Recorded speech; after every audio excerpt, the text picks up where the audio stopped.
Hello, everyone, and welcome to another episode of Black Op Radio. This is your host, Glenn Osanek. We are talking to longtime JFK researcher John Armstrong, and we are talking about Jim Marrs, who passed away August 2nd after a bit of a lingering illness, but he suffered a heart attack. We're all very sorry to hear that. I'm trying to do a memorial. People who have known Jim Marrs, spent some time with him, and have some things to say about him and his life and his accomplishments. Thank you very much, John, for taking time to talk to me. Sure. So, it's very sad news that Jim passed away. I heard he wasn't in good health, though, so that was the only thing about that. You knew Jim very well. You spent a long time with him. What can you tell me and people who didn't hang out with Jim and know him? Tell us some of the good qualities about him and how important he was to the research of that he did. Jim goes back a long time. I met Jim first when he had a class at the University of Texas at Arlington along with Jack White. I attended many of his classes and got to know him as a personal friend, visited with him at his house. You know, many times he visited me in Texas when I was in Arlington, when I was living in Arlington many times. We knew each other just really well. We shared information, and I thought the world of Jim. I thought Jim was just a very, very dedicated person who would just give his whole, all the time he had, his whole heart, his whole mind, everything. If you had a question, he would do his best to answer it, resolve it, work with you, and so on. He's a very good man, very honest, very dependable man. Now, you took his course. Tell me a little bit about the course he taught. Well, it was in the early 1990s. I believe it was, I can't be sure if it was before the JFK movie or not. I think it was around the time of the JFK movie, maybe even a little bit before. He and Jack White taught a class at University of Arlington, what can I say? It went on for, hours, and we met, I don't know, the class was probably, I'm going to say 30, 35 people. They had some very good speakers on occasion. Madeline Brown, LBJ's former lady friend, and her son, who was the spitting image of Lyndon Johnson, attended nearly all the classes that I attended. Dr. Crenshaw gave a presentation. Many people around the Dallas area came to Jim's class and gave presentations. Of course, Jack White was there every time. And it was a very informative a good introduction to the JFK community and JFK background, and so JFK 101, if you will. Now, typically, someone passes away, everyone says he was a great guy. But in Jim's case, Jim Marrs, I don't know anybody who said anything bad about him. Tell me, you went out for dinner with him? That's probably because Jim never had anything bad to say about anyone in his life. He was the most positive-oriented person. He just, I mean that in all sincerity. I can't remember him saying anything negative. Well, on one occasion I do, but without any names mentioned. He just was always had a very positive attitude, very positive person, very positive outlook, a very good, honest person who was always at the JFK conferences, attended everyone. Everybody knew Jim, and Jim knew everybody. He will be sorely missed. Yeah, and he had a really good reputation. I understand the course he taught. He taught there for years and years. Yes. I didn't attend for years and years, but he did attend for years and years. I attended probably, maybe a year, off and on for a year, maybe a year and a half. I was living in Tulsa at the time, so in order to attend his class, I had to go down, rent a hotel for the night, and meet people, and it was very nice, very, very, very informative. Okay, so those early days of just around his book was breaking, Crossfire.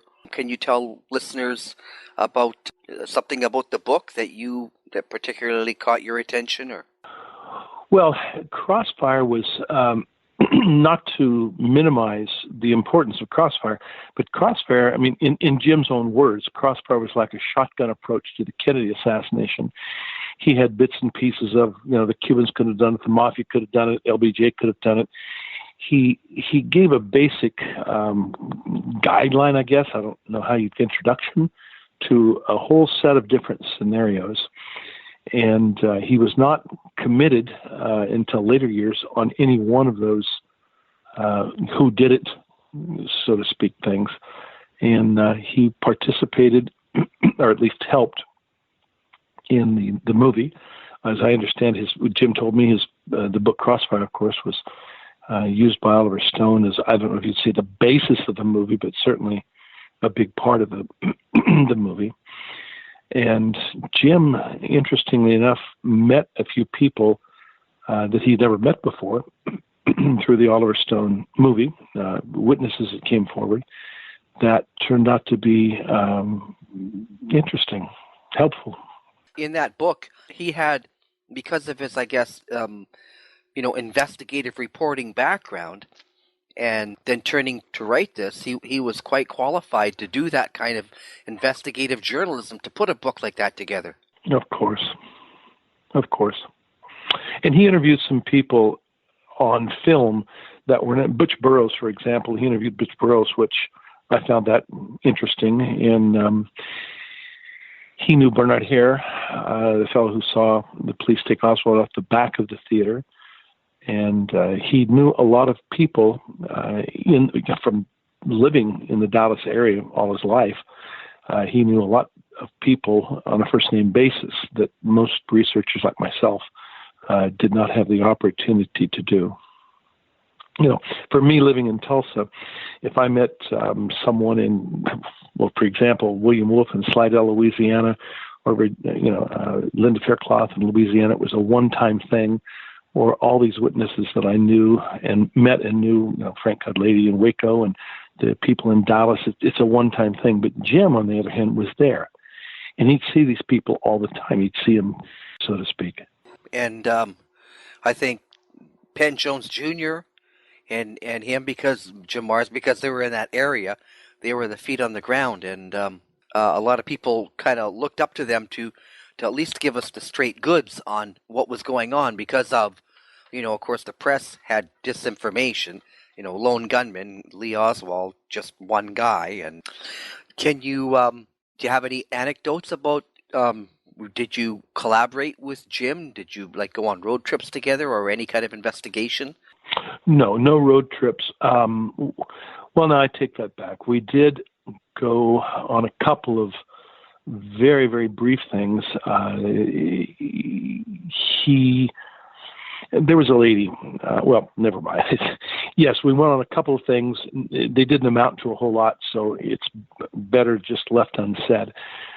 Jim was always available anytime to share information, go with you, do this, do that. Very helpful. For example, go ahead. Well, that sometimes you followed something and it was a false lead and nothing amounted to it, but that didn't deter. Well, he ran. Yeah, for example, he ran all. He was not somebody. Okay, we were in the barbecue next to the close to this, about one block from the sixth floor museum, having a lunch, and some lady waitress came up and waited on us, and she said, "Well, I believe she said my manager, whatever, was there in Dealey Plaza the day of the assassination." So Jim, of course, his ears perked up and he wanted to meet this lady, and he asked when she was going to be there. He came back the next day, interviewed her, and so on. And it didn't come to much. Jim brought photographs and said, "Can you identify, where you were, who you were, from these photographs?" And Jim had a bunch of photographs, and so did Jack White. They were together.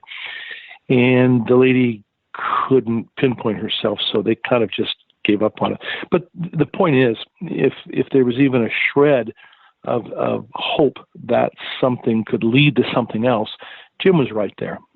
And to what do you attribute his interest? Did he ever share that with you? What really drove him? Kept him going? Well, an investigative journalist in Dallas, Texas. The Kennedy assassination, isn't that kind of, it's kind of hard not to become involved in that, in those circumstances. Myself, I was a long way away in Kansas when that happened and very young. And I didn't have any connection to the Kennedy thing until I was, until the early 1990s. And the only reason I got involved, I read a book and I thought, now I know who killed Kennedy. Then I read another book and I thought, wait a minute, maybe these people did, And then you read another book and it became very obvious that what I was reading was the author's opinions instead of hard facts and details. And Jim, on the other hand, he didn't promote this or that theory. He just wrote his book and documented it, and let the chips fall where they may. And Jim had proposed to me one time, very serious, about writing or doing the authorship, the writing of my book Harvey and Lee. And I'd never written a book. I mean, I co-wrote a book with Craig Roberts, the Dead Witnesses, but Craig wrote that and I did the research. I'm not an author. I've never written, a book in my life.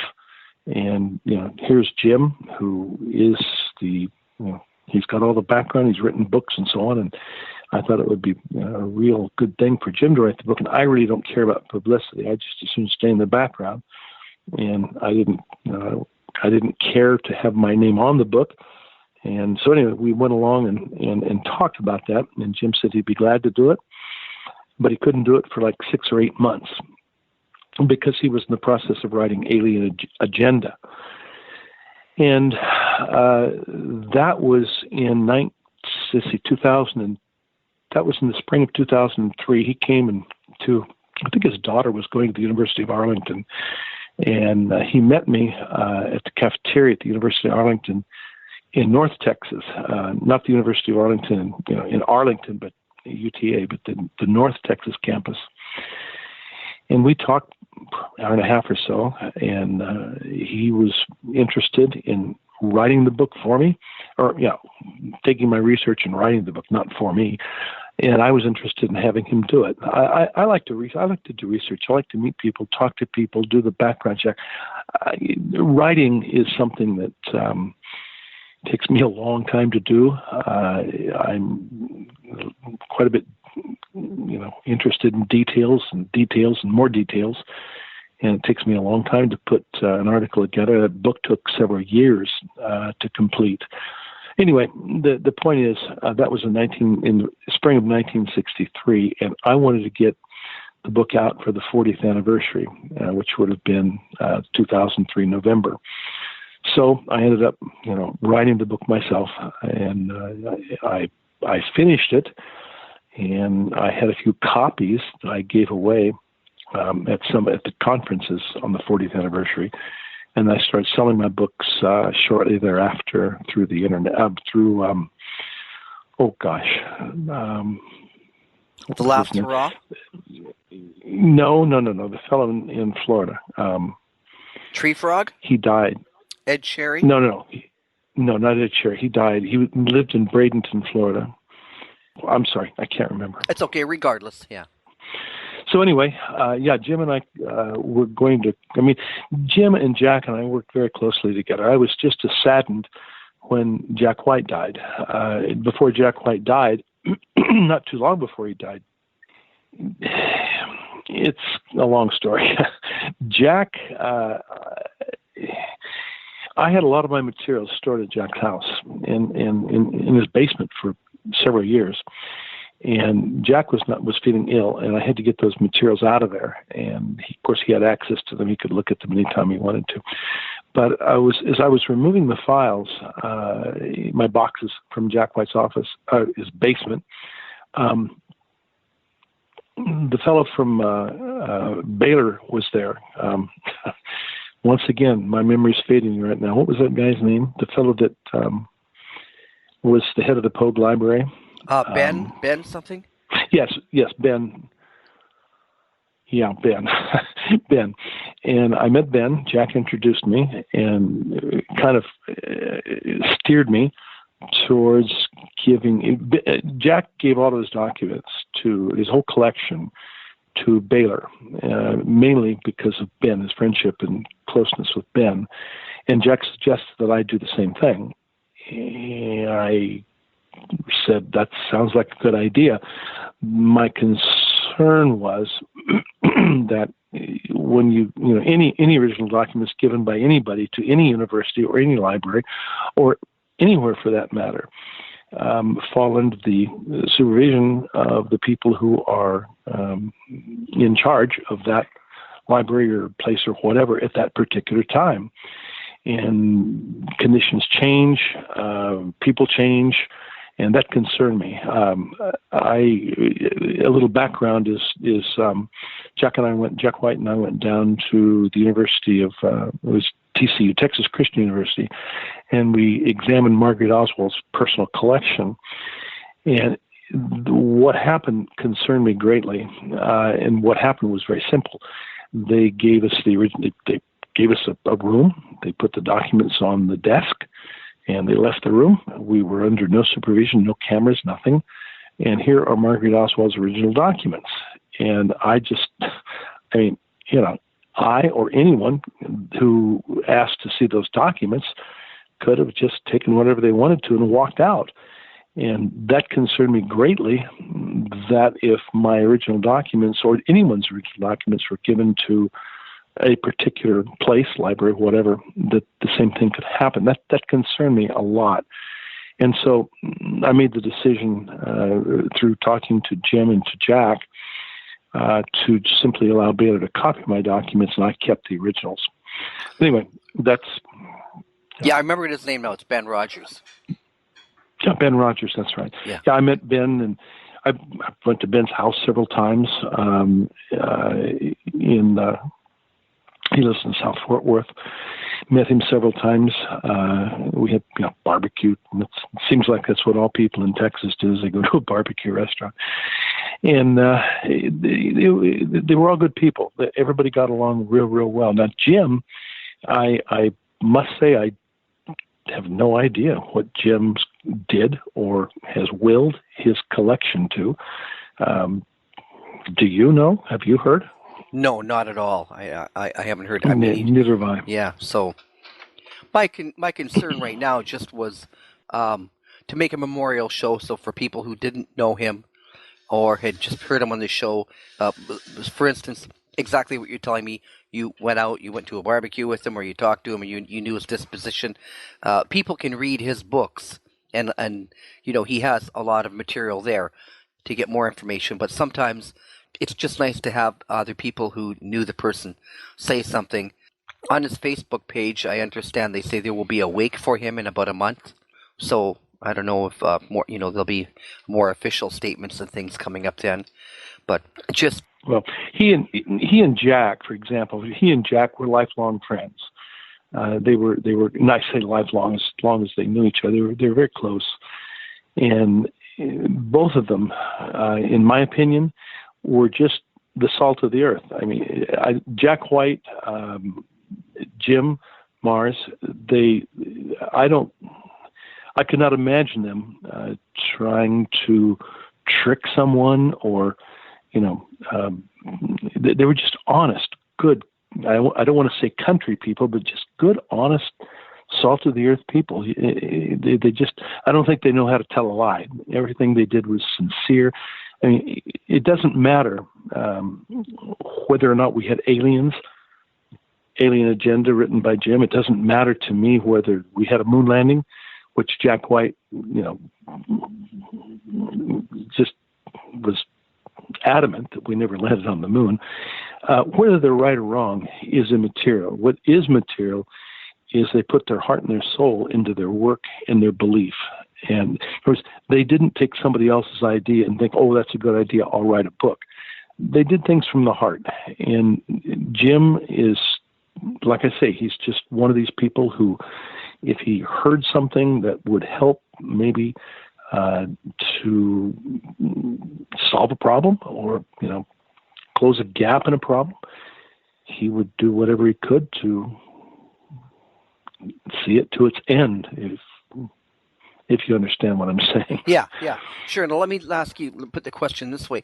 Through his research in the JFK assassination, is there one or two things that stand out that Jim's investigative research really stands the test of time, is a real contribution?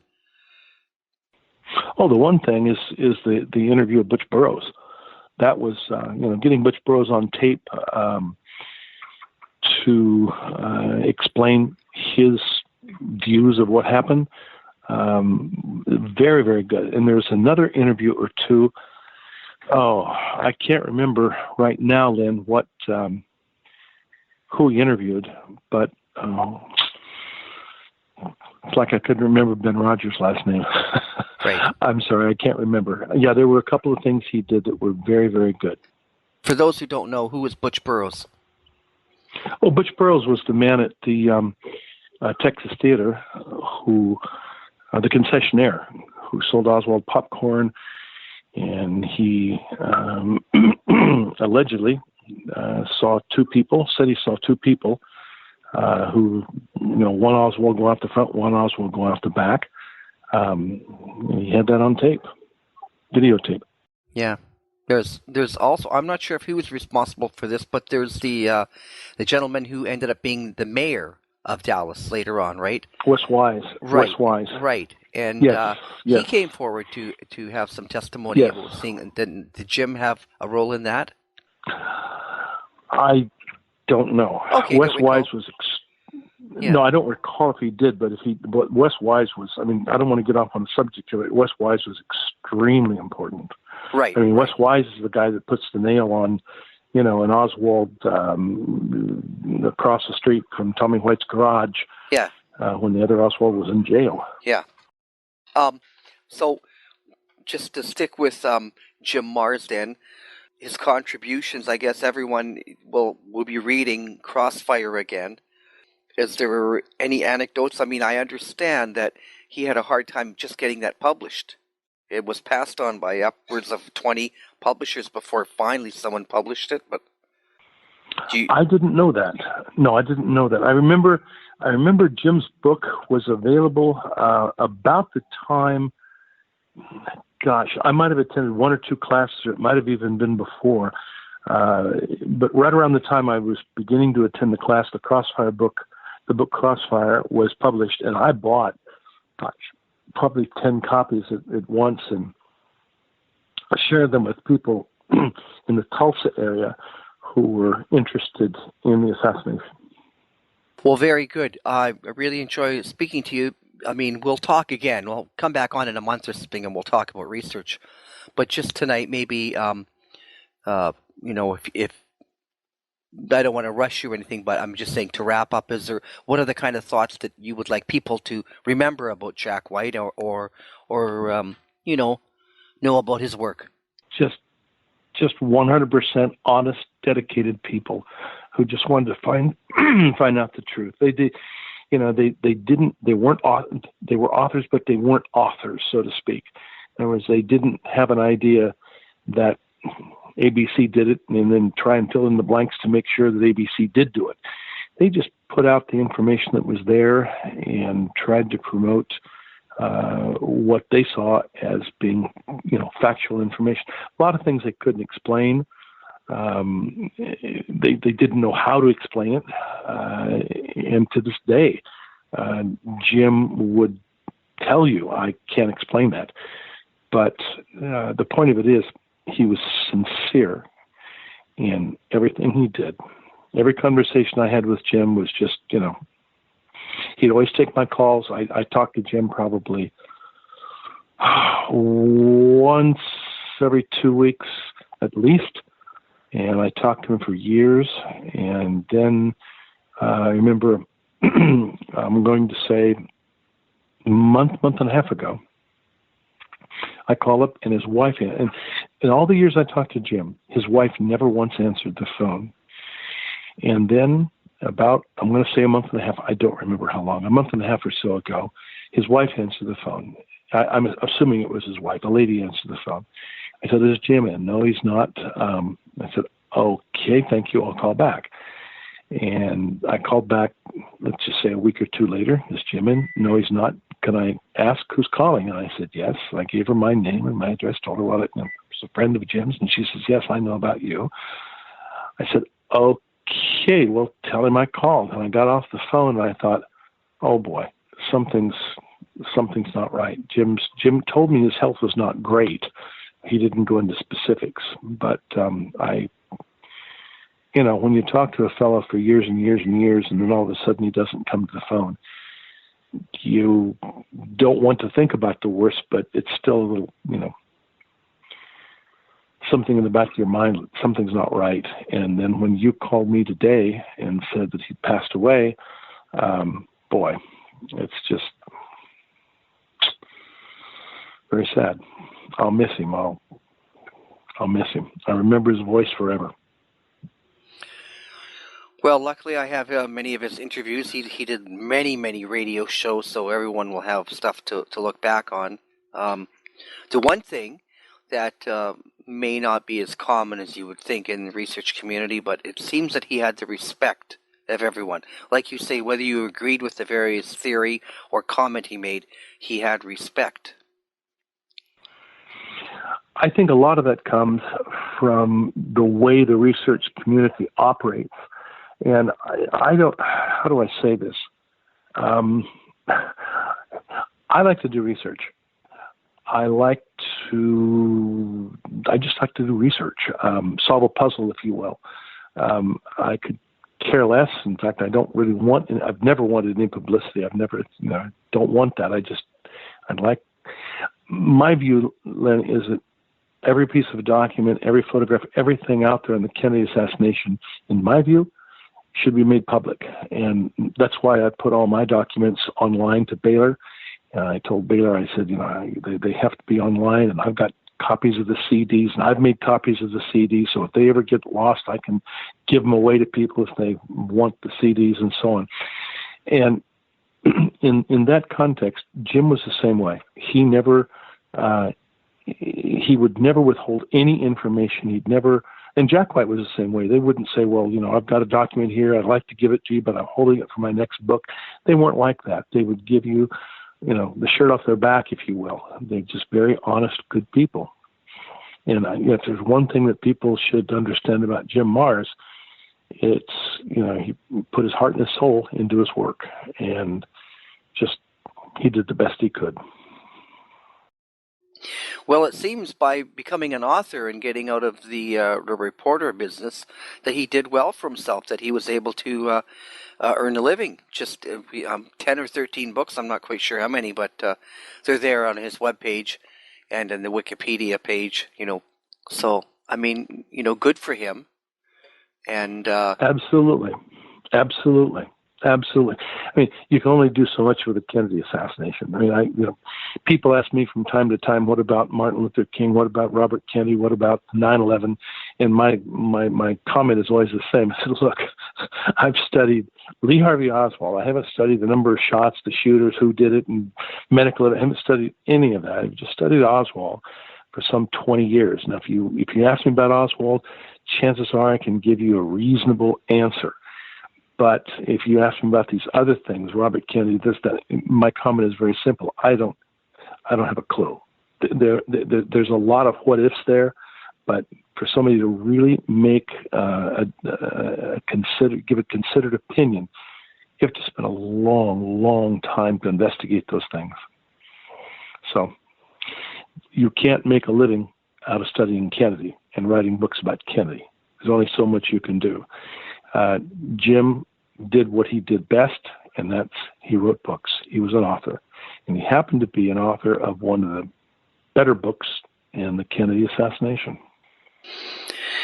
Okay, well, look, John, thank you so much for making time tonight. I know it's short notice and it's short for everyone, but at least I want to put some kind of tribute there.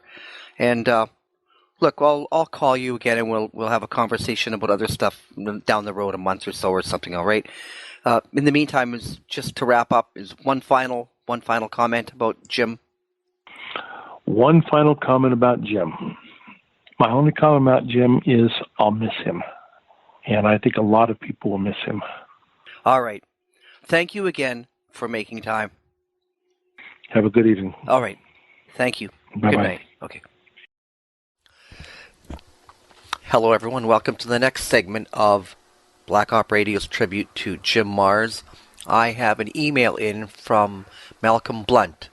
I guess with the time difference, he's in the UK, not able to be on live, so I'm reading his email, and he asked me just to read this. He said, "Thanks, Len. I'm not much of a communicator, but I can certainly give you my thoughts about our dear friend Jim Mars. When I first started seriously looking at the assassination of President Kennedy, I determined to travel to Dallas and spend time there meeting people and digging into the Dallas police files, at which time we're at City Hall.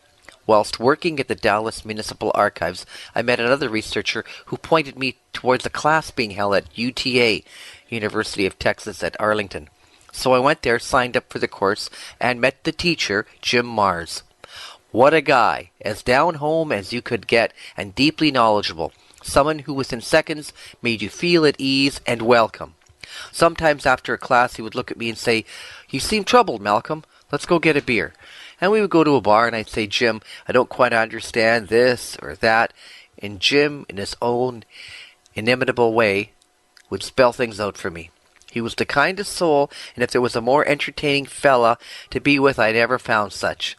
Taking his class at the old Swift building at UTA was a real highlight in my life, knowing him as a fine teacher and communicator, as well as being a great human being.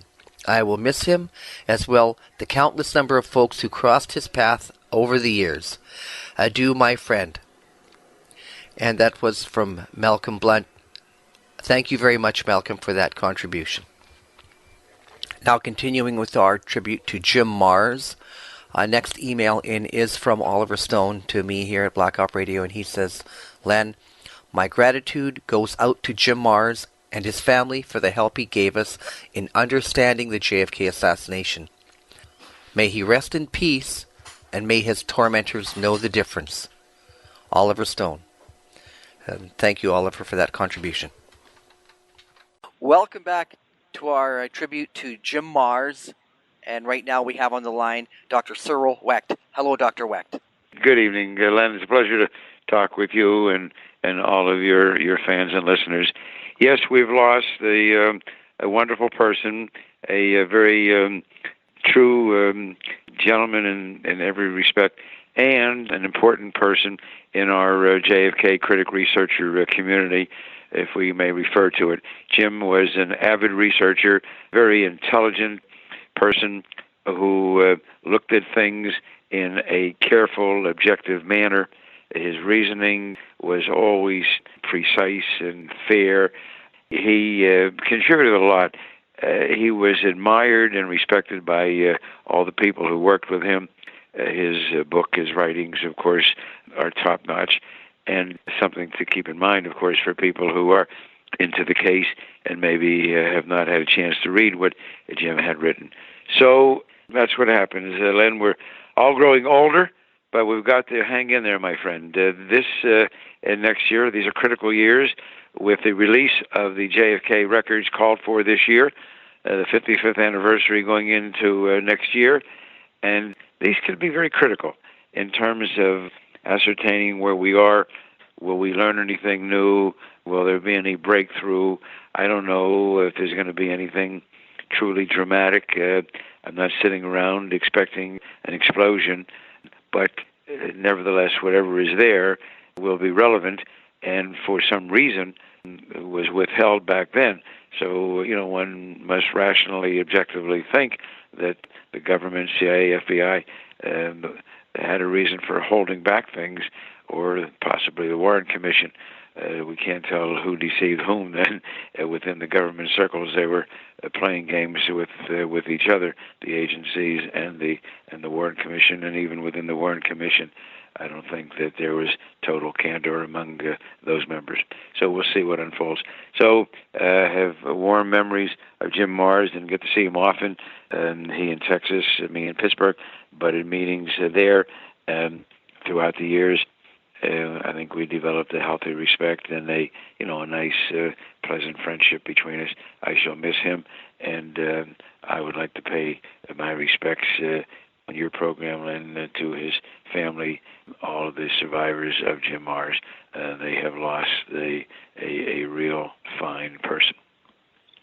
What would you say, the book Crossfire, is there anything in that book that is one thing that would stand out of saying this is what Jim Marrs brought to the table, that this is what stood out in his research? Yeah. Well, it's hard to pick out something specifically, Len. It's a good question you ask.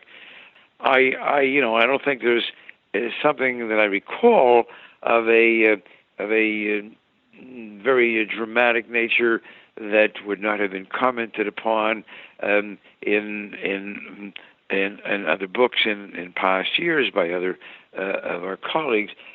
I think it's the overall approach. It's the way that he laid it out. It's the way that he put everything together in a concise fashion, the way he established all of the appropriate correlates of the, what I call the clinical pathological scenario, the facts of the shooting going into then Parkland Hospital and continuing on into Bethesda. Jim's work was admirable. I can't pick out one single thing at this point. It's been a while since I've read the book. I just, I had overall admiration for his work. Right. It was mentioned that he may have been the first person to start a course on the assassination.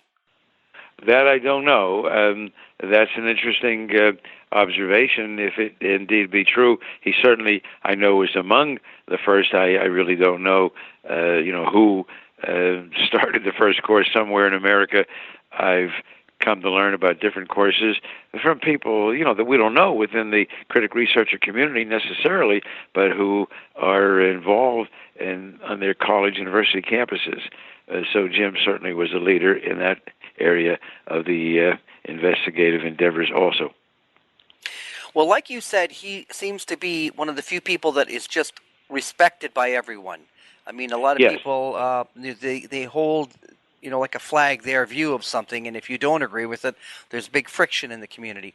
But he, yeah, you laugh, but anyway. So the thing is that it seemed that he was one of the people that could say, "Look, here's my book, read it, or you don't read it." But and I think the fact that he was this reporter, investigative reporter beforehand, gave him this well-rounded. Oh yes, no question about it. That his experience in that capacity, permeates his literary work. No question, you can understand then that somebody with that background applying it to this case can really approach it in a very erudite fashion. Okay, well, probably we don't have too much more to say. I'm just glad to hear that you have a lot of respect I appreciate the opportunity to express these thoughts, Len, and there's nothing more to say without being redundant. Suffice it to say that we in the community, among the people, including the 99% of people who do not accept the Warren Commission report, but who are not into the details and who do not know, the names of any of the people who have written books necessarily. But overall, we have lost a stalwart fighter. But his work will live on, and we shall remember him, and we'll see what comes to pass now in the next year and a half. How right Jim was in many of the things that he stated. All right. Thank you very much for making time. All right, Len, thank you. Thank you, Len. Thank you. Good night. And welcome to the next segment on our continuing tribute to Jim Marrs. I'm speaking to British researcher from Dealey Plaza, UK, Mark de Valk. Hello, Mark. Hi, Len. How are you? It's bad news that Jim Mars passed away. The good thing is that we have so much to remember him by, and he had quite a bit of work. Wrote, author of at least 10 books, and he's well known, though, for Crossfire. He's well known for his work into JFK assassination, and I invited you on today if you wanted to add anything to what you make observations of what his contributions were to the JFK research community. Yeah, sure, absolutely. No, Jim Mars, I first met him actually in 2008 on my first trip to Dallas to attend both conferences, the Lancer and the John Judge Copa conference. So he was always around, especially hanging out with the Lancer group over at the Adolphus Hotel. So he was very friendly, easy to talk to. You could go up to him, have a chat, very approachable. And I did get his book Crossfire about 20 years ago. I got the paperback copy that was re-released after the JFK film. So maybe we'll just talk a bit about that, and then I'll go through maybe some of the things he contributed. Is that good? Oh yeah, sure. Go ahead. Any direction you want to take it. Right. So, I mean, I think most people, know who he was. He's sort of like the kingpin of the Dallas area, sort of, in a sense. He comes from most people know he comes from a journalist background. I mean, I think he was born in 1943, and he was actually photographed. I don't know if you've seen the picture. Maybe you can find it to put it up there. He's photographed as a 20-year-old in October 1963 in the Carousel Club. And so I think as a student, I think he was 20 years old. And I think he went with some of his buddies down to the Carousel Strip Club, as many young guys do. And there is a picture of him, I think, sort of cavorting on stage. So maybe you could find it. It's an old black and white photograph. So he's put that in his book. So he's, he said he met Jack Ruby, but I guess anybody who went there would probably meet him, it would have just been another benign, strip club owner. But so he was actually, he's been there his whole life. So I'll just sort of go through some of the elements. I mean, in terms of Crossfire, that's a seminal book because it was used by Oliver Stone along with Jim Garrison's On the Trail of the Assassins for him and Zachary Sklar to piece together the screenplay. And the original screenplay is actually released, as most people know, in an annotated book. It was the screenplay of JFK. And if you read it, it's quite interesting because some of the scenes in the film, in the finished film, are not in the order that they are in the screenplay. So if people want to read further into that, get the annotated script. That's in a sort of a large format paperback, and it's interesting reading. You'll notice that I've seen JFK film probably about 80 times. You'll notice that some of the dialogue has changed because this was the original shooting script, and I guess during the edit they moved some elements around. Just one tidbit: I think the final scene in the original script was the Donald Sutherland character, if you can believe it. That was the Washington scene was at the end. Anyway, so that's the film was drawn from across. It's called The Book of the Film. That's right. Yeah, the book of the film. That's it. By Zachary Sklar and Oliver Stone. That's right. Yes, and so using Jim Crossfire's book, it's actually called Crossfire: The Plot That Killed Kennedy. Mars did a great service for people who, both sides, including well-seasoned researchers, and it was written for also people new to the case. So it was a combining of bringing the facts together and information of the case to that date. Now, the book was first released in hardcover in 1989 and then in paperback in 1990. So Oliver Stone must have picked it up very close because the JFK film came out in 91 and was actually shot during the late spring and summer of 91.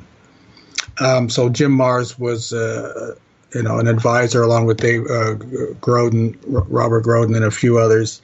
And he was in the Dallas area, so he was there with Oliver Stone when they were shooting. So Oliver Stone and Zachary Sklar took Crossfire and on the trail of the assassins and wove, and plus some interviews from Jim Garrison's Playboy interviews and other elements that Jim Garrison had written about, and then cobbled it together to make the script. And it's interesting, I was just sort of glancing through Crossfire again, and you can actually see some of the elements that Stone took from Jim Mars's book. So the book portrays broad outlines of the event, and it's again to bring all the relevant information up to 1989, 88, 89 into one volume, so that people can get an overview of what all the researchers were doing at the time. So it's that confluence. So it's written for seasoned researchers to go into find more details, as well as novices to the case. And he really looked at some of the overlooked witnesses. Much like, I don't know, have you seen the original Emile D'Antonio's documentary Rush to Judgment, Len? Yeah, followed Mark Lane around, right? That one? That's right. So that was produced in 1965, released in 1966, and that was looking at witnesses that the Warren Commission didn't call. So Jim Mars sort of took on that mantle and found other witnesses, and he actually went and spoke to them. Let's see, right. So he was, just a bit more background, he was an award-winning Texas journalist in the Dallas-Fort Worth area. And in terms of these witnesses, he spent many hours with Marguerite Oswald and Jean de Mohrenschildt, which is kind of interesting. I'd like to know if there are further notes or recordings he made. So he spent many hours with them. He was also the first person to speak with, I'll just list a few of these people, Ed Hoffman. Are you familiar with Ed Hoffman, Len? Yes, I think most people are. He was deaf, a mute.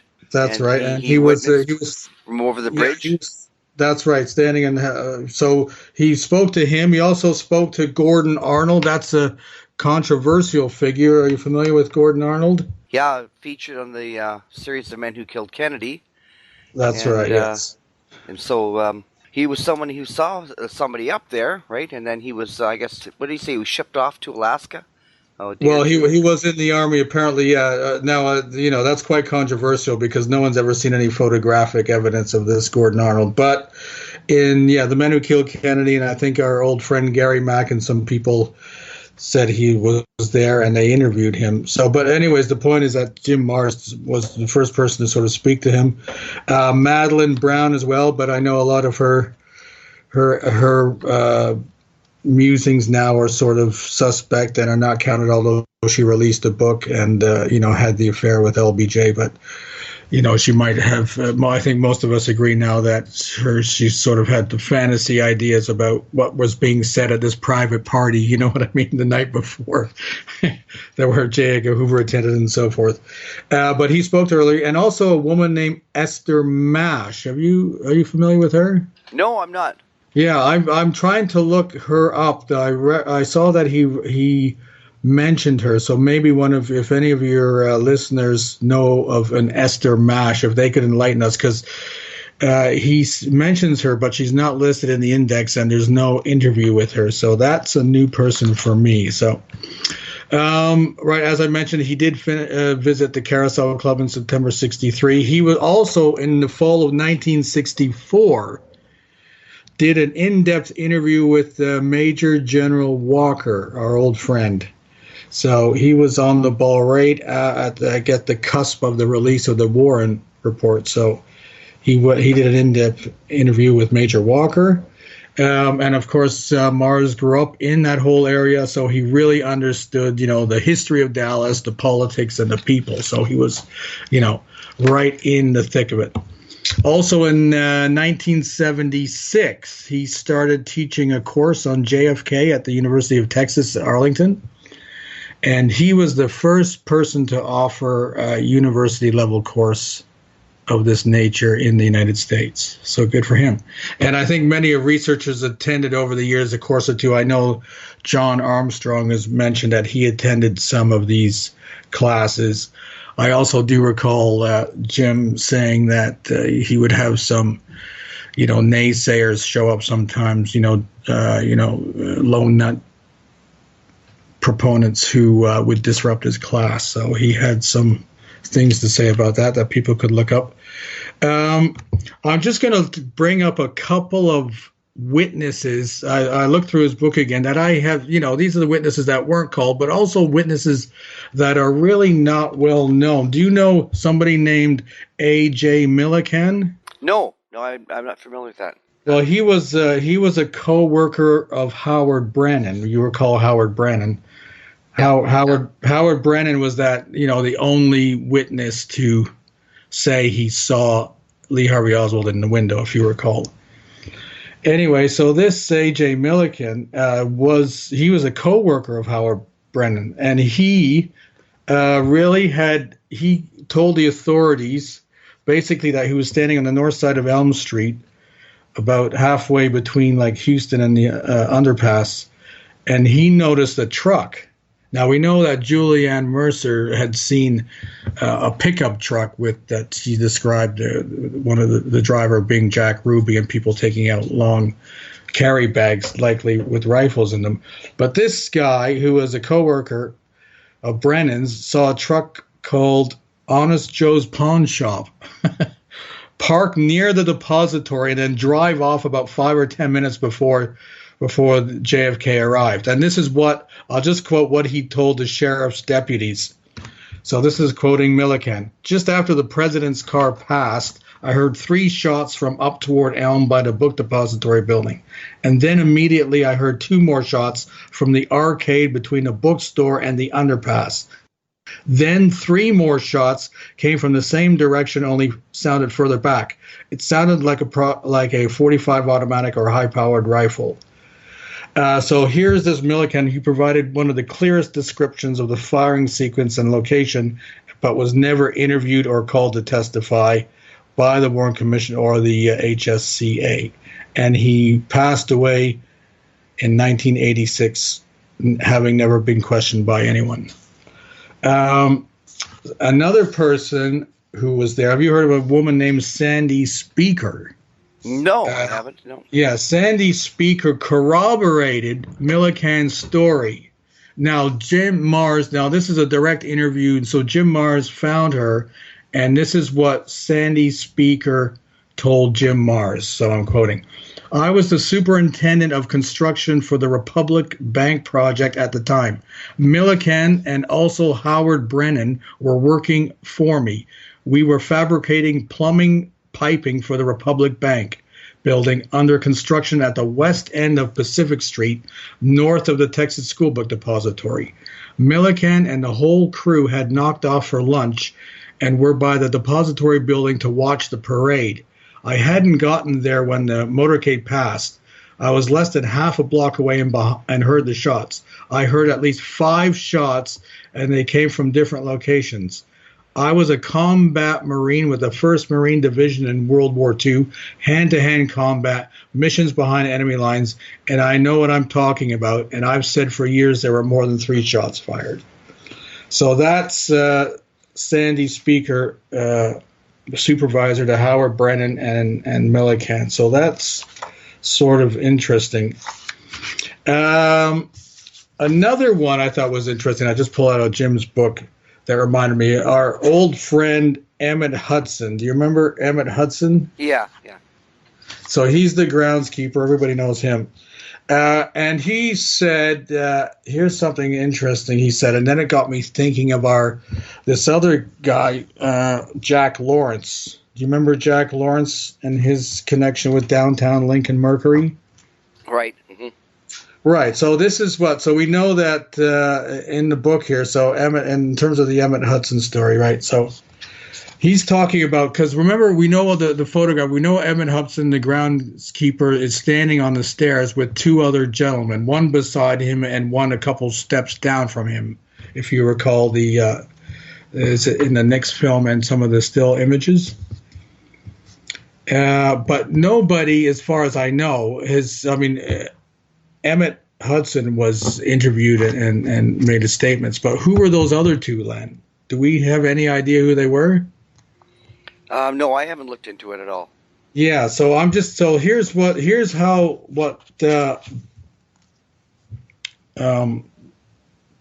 Hudson says about this about this guy who showed up beside him, right? So he goes like this.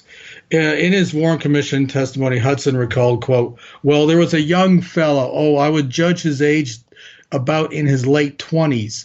He said he had been looking for a place to park.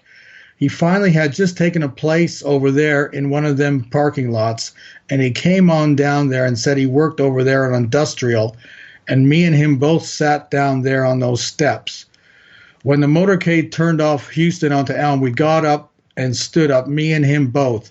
So the first shot rang out, and of course I didn't realize it was a shot.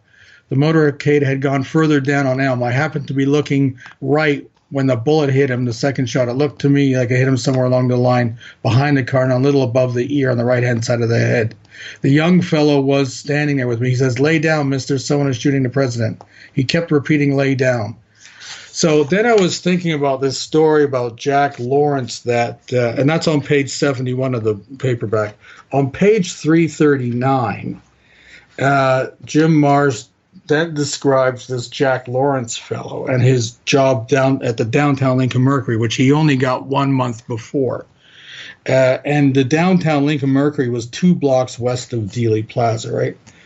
So here he goes.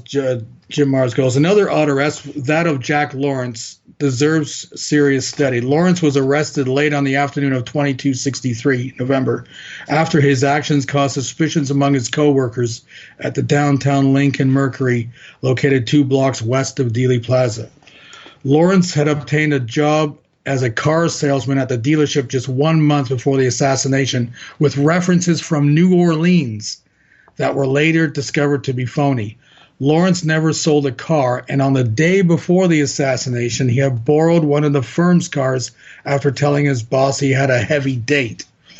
On Friday the 22nd, Lawrence failed to show up for work. However, about 30 minutes after the assassination, he came hustling through the company's showroom, pale and sweating with mud on his clothes. He rushed into the men's room and threw up.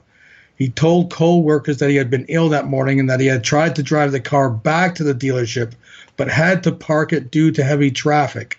Later, employees found the car parked behind the wooden picket fence on top of the grassy knoll overlooking Dealey Plaza. Now, I thought that was interesting because we have heard this story about Jack Lawrence before, and a number of researchers have opinionated that he could have been one of the shooters, but I don't think he was a shooter, because a professional shooter wouldn't go running back, throwing up and making noise in front of people. They would disappear.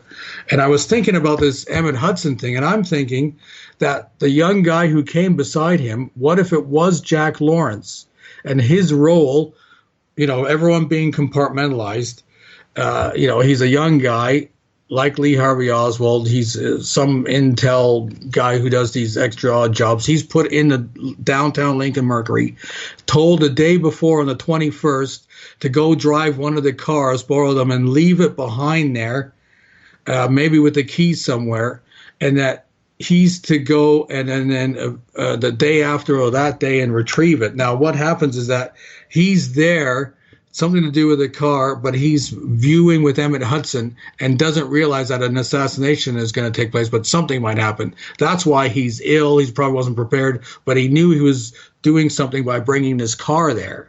And then I'm thinking, well, maybe the car was one where they, maybe either they threw the guns in the trunk or somebody hid in the trunk, and then they, something that the car was used for something, some scenario, and then the next day he would just go pick it up and bring it back. But they probably weren't counting that he was going to go down there and watch and then be freaked out by it all. Anyway, so this was something I just sort of thought about today, reading again Jim Mars' Crossfire and putting some of these things together. So that's my little anecdote for thinking about for Jim Mars. So there's lots of ways to look at research, even a book that's came out in 1989, and I still think is relevant today. It's a seminal text that's used for those who want to get a grasp of all the information. Now, I know this is all pre the Records Review Board and stuff, but I still think it's a worthwhile volume, and I think Jim Mars has done a great service by putting that together. And of course, that was great that his book was chosen along with Jim Garrison's to be worked into a screenplay of all the books that are out there. So that's a few things. How's that, Len? That's very good. Very interesting. I mean, of course, everyone's going to say Jim will be missed.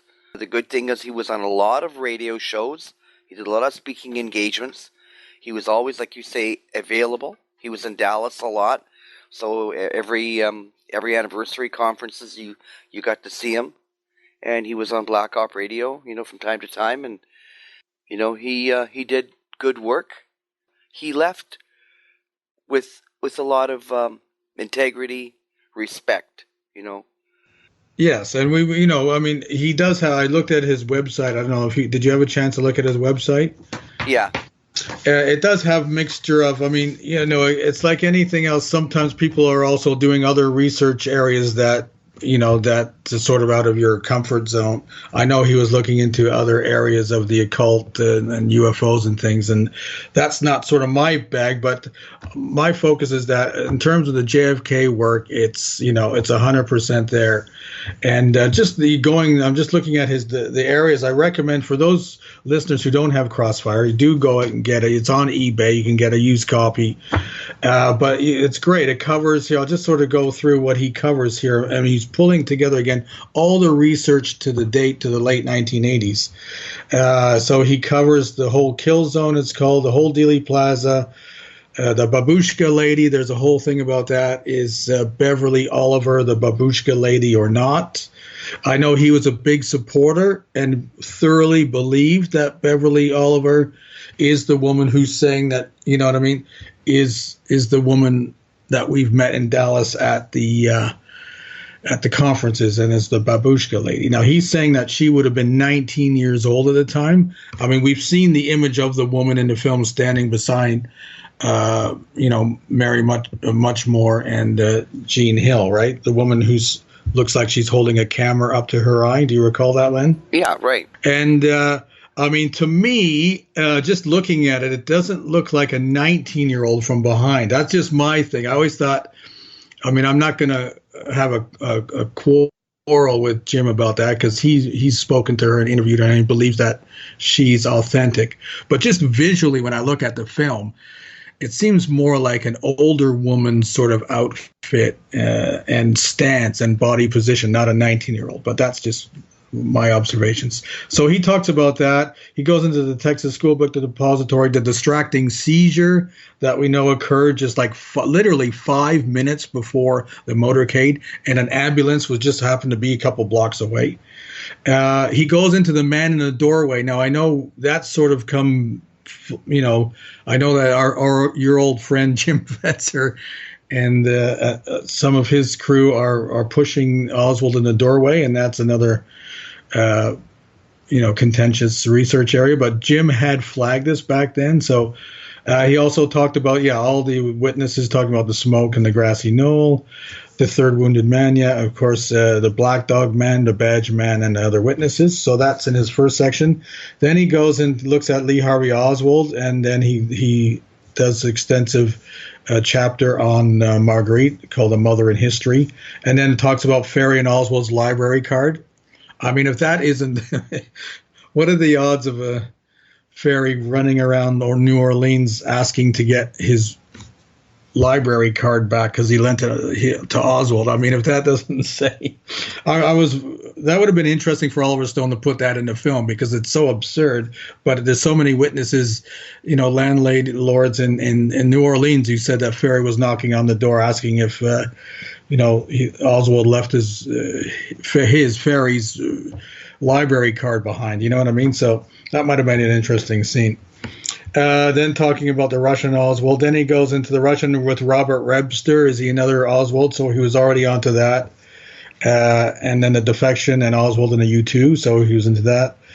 Talked about 544 Camp Street. So that's the scene in the film where we see Kevin Costner taking his cohorts to look at Guy Bannister officer on one side, and then the entrance to Lee Harvey Oswald's Fair Play for Committee on the other side.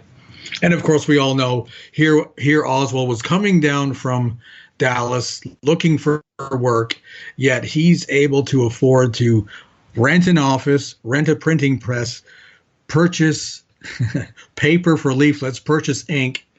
And then my favorite is that when you look at the footage of him, black and white TV footage of him handing out leaflets, there he is with the people he hired for what was $1 an hour or something, his helpers, and they're all wearing brand new white shirts and nicely pressed trousers and a black tie. So I guess Oswald had enough money to go and buy everyone outfits.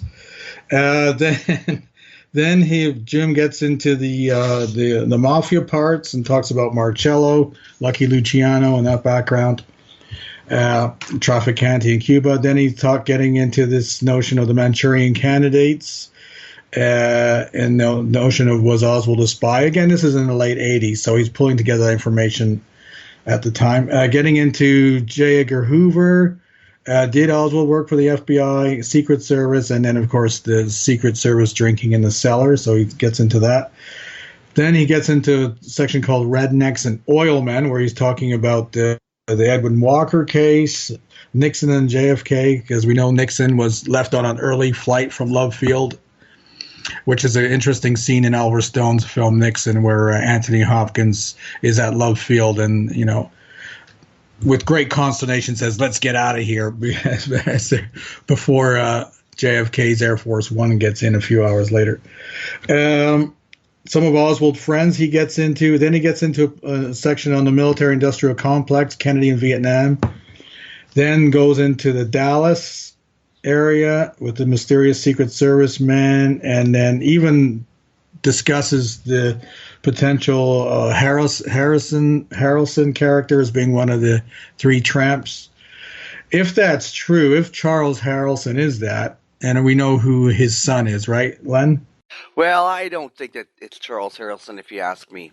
Yeah, I know. But if it was, one of our research here at Dealey Plaza UK, of which I'm no longer in the organization, but I'm still following them, he actually wrote to Charles Harrelson in prison, and he showed me a letter he received back from him, basically telling him, don't believe it. I have nothing to do with it. Get on with your life. Don't waste your time examining it. And I always thought that's a really odd thing to write back. Why would you not just ignore it? Why would you? And this was a long letter too, written and handwritten. And the member of Dealey Plaza UK here lives in Ireland, so he sent it all the way to Ireland in this denial. Okay, but if he is, of course, Woody Harrelson is his son, right? Woody Harrelson is the son of Charles Harrelson, and he died in prison, right? He did eliminate some U.S. federal judge, I understand. Is that right? Yeah, that's the case, yeah. Yeah, so, it's for somebody to do that the first time, maybe he was a hitman, I don't know. But regardless, Woody Harrelson, and I always thought it was interesting that Woody Harrelson ends up being in an Oliver Stone written screenplay called Natural Born Killers, right? Or a screenplay by Tarantino directed by Oliver Stone.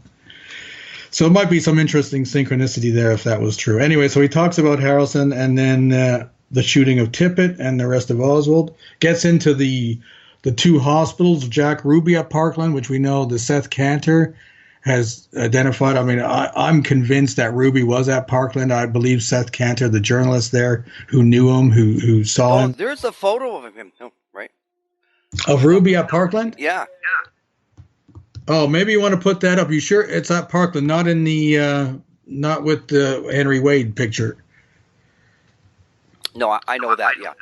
Okay, Jack Ruby at Parkland. Yeah, I don't think I've seen that. And then he gets into the David Lifton investigation. He also talks about, then gets into a whole section on Ruby, background, and so forth. Then looking for evidence, even discussing the incriminating palm print, and then get the backyard photos problems. Then into the Warren Commission, the FBI, a single bullet theory. So all the stuff we sort of know. Again, this is would be good for the new people to the case. The Garrison investigation, talking about Clayshaw and Permindex, and then the HSCA with Blakey, your friend, at the helm. And then was Oswald really Oswald? He talks about the exhumation. And then a section on convenient deaths. And so that's his thing. And his mantra was, if I'm just looking in his preface, the first line he writes is, "Do not trust this book." So he wanted people to do their own research, sort of like what Kevin Costner implores the jury at the end about, do your own thinking, you do your own research. So I think Oliver Stone drew that from this notion, is that don't trust this book. Don't trust what individuals say. Go do your own research and then use your common sense and put things together. So that was his thing, is that it's your responsibility to get out there and make an effort.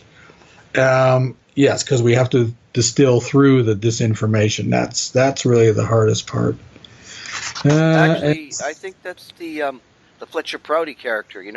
Donald Sutherland talking to Jim on the park bench, saying, "Do your own thinking." Oh yes, that's right. Yeah, so I think he probably drew this, not trusting this book or anything. Yeah, do your own thinking. You're right, and we know that that exchange between them really took place through letters, I understand. Did it not, between Prouty and Garrison? They didn't meet in a park bench in Washington. No, they didn't. The way they amalgamated that is he was talking about, the other part was Richard K. Snigall, where Jim Garrison did meet on a park bench, I think in New York. In New York, the film was just too long, and so they had to drop that character out. But to put the screen in, they just called him X then. So now you could say, okay, on screen we'll put you on a park bench talking, but we'll use the letters from Fletcher Prouty, and those two characters will be now as one, and we'll just call him X. Yeah, and it would be interesting to hear from, maybe Oliver Stone could have some anecdotes about working with Jim and so forth, and why he chose his book, because there are so many good books to draw from. It's interesting that, in addition to the Garrison book, which of course is central, that the credit in the film is shared with Jim Mars's Crossfire. Do you have any ideas, Len? Why do you think he chose this one as opposed to all the other books that were out there? No, I don't have an idea, except it was, so encompassing that if you wanted to just have a legal standpoint to say you ripped off my book, or you copied this, you could say, okay, Jim Mars has put everything down. And there were other people who weren't used that were very jealous. I mean, Harold Weisberg, for one, yeah. He flipped out. Harold Weisberg, yeah. Well, that's like you were saying before, which you mentioned before, where there's sort of there's some internal rivalries. And in any group of people, there's always internal rivalries and jealousies, and we don't get everything exactly right. And, no researcher has a monopoly on the accuracy of everything, which, sort of like, Jim gets into talking about the Zapruder and so forth, right? Have you seen the film Parkland? No, I didn't. I mean, the only thing I would say about Parkland, it's interesting just to watch for the sequence where Paul Giamatti plays Abraham Zapruder. So, and then negotiations that are done for the film. But Jim posits in Crossfire, Len. I mean, this is, I think Jim Fetzer, your old friend, also brought this up before, is that there might have been, Jim Mars suggests there might have been another camera person close by to Zapruder. Have you heard anything about that? No. I mean, of course, yes. I hear these wild fantasies, right? But this is in this. He references this in Crossfire. That's what I'm saying. So if people want to look into that now, that gets into that discussion that is sort of ongoing about, is there alteration to the Zapruder film? But in Crossfire, he's suggesting that maybe it's possible that some people have said there's some notions that the lining up of the film doesn't quite match exactly if you were standing on top of the pedestal all the time. You know what I mean? So there's a slight angle differentiation that would account for somebody who's nearby, and that Zapruder's acting as a decoy. Now that's in the book. I'm not saying I ascribe to that, but he brings that up in the book. So maybe there's something there, or that could be another more wild sort of speculation. What do you think? I don't have time for that, put it that way. There are so many really interesting things to research and look into. Some of these things are so I don't want to just belittle them because they're worth mentioning. But after you look at them, you say, well, I'll give it the proper amount of attention. And I didn't give it any, Now, why do you think, though, that he would put that in his book? That's what my point is that if it's that far off, why do you think he would feel that it would have some merit to actually note? Well, here's just an opinion. I think at that time when people are doing research, they should put everything in the book. But other people, like the Fetzers, and the Sinkays, and they just go crazy over it. They can't let it go. They make it their cause de celebre, whatever the quote is. It's their only thing they want to talk about. And if you don't subscribe to that, it's a big hassle, like people are all saying, what's the truth? We want to find the truth. Let's look into it. And whether there was 6 shots or 9, it doesn't matter. I mean, as soon as you say there was more than 3, then we're in agreement. And I don't need to fight over someone saying there was 9. I mean, the latest Fetzer thing I heard is he says the car stopped for 22 seconds, and it's just madness, right? Did they have time to run out for a coffee or? Well, I mean, yeah. 22 seconds or longer. I mean, it's just, it goes on and on and on, right? And at that time, I didn't mind like anybody bringing up, hey, have you ever thought about maybe somebody else was filming? Was there? I mean, I wouldn't be surprised that maybe somebody from a rooftop like Army Intelligence maybe have been filming.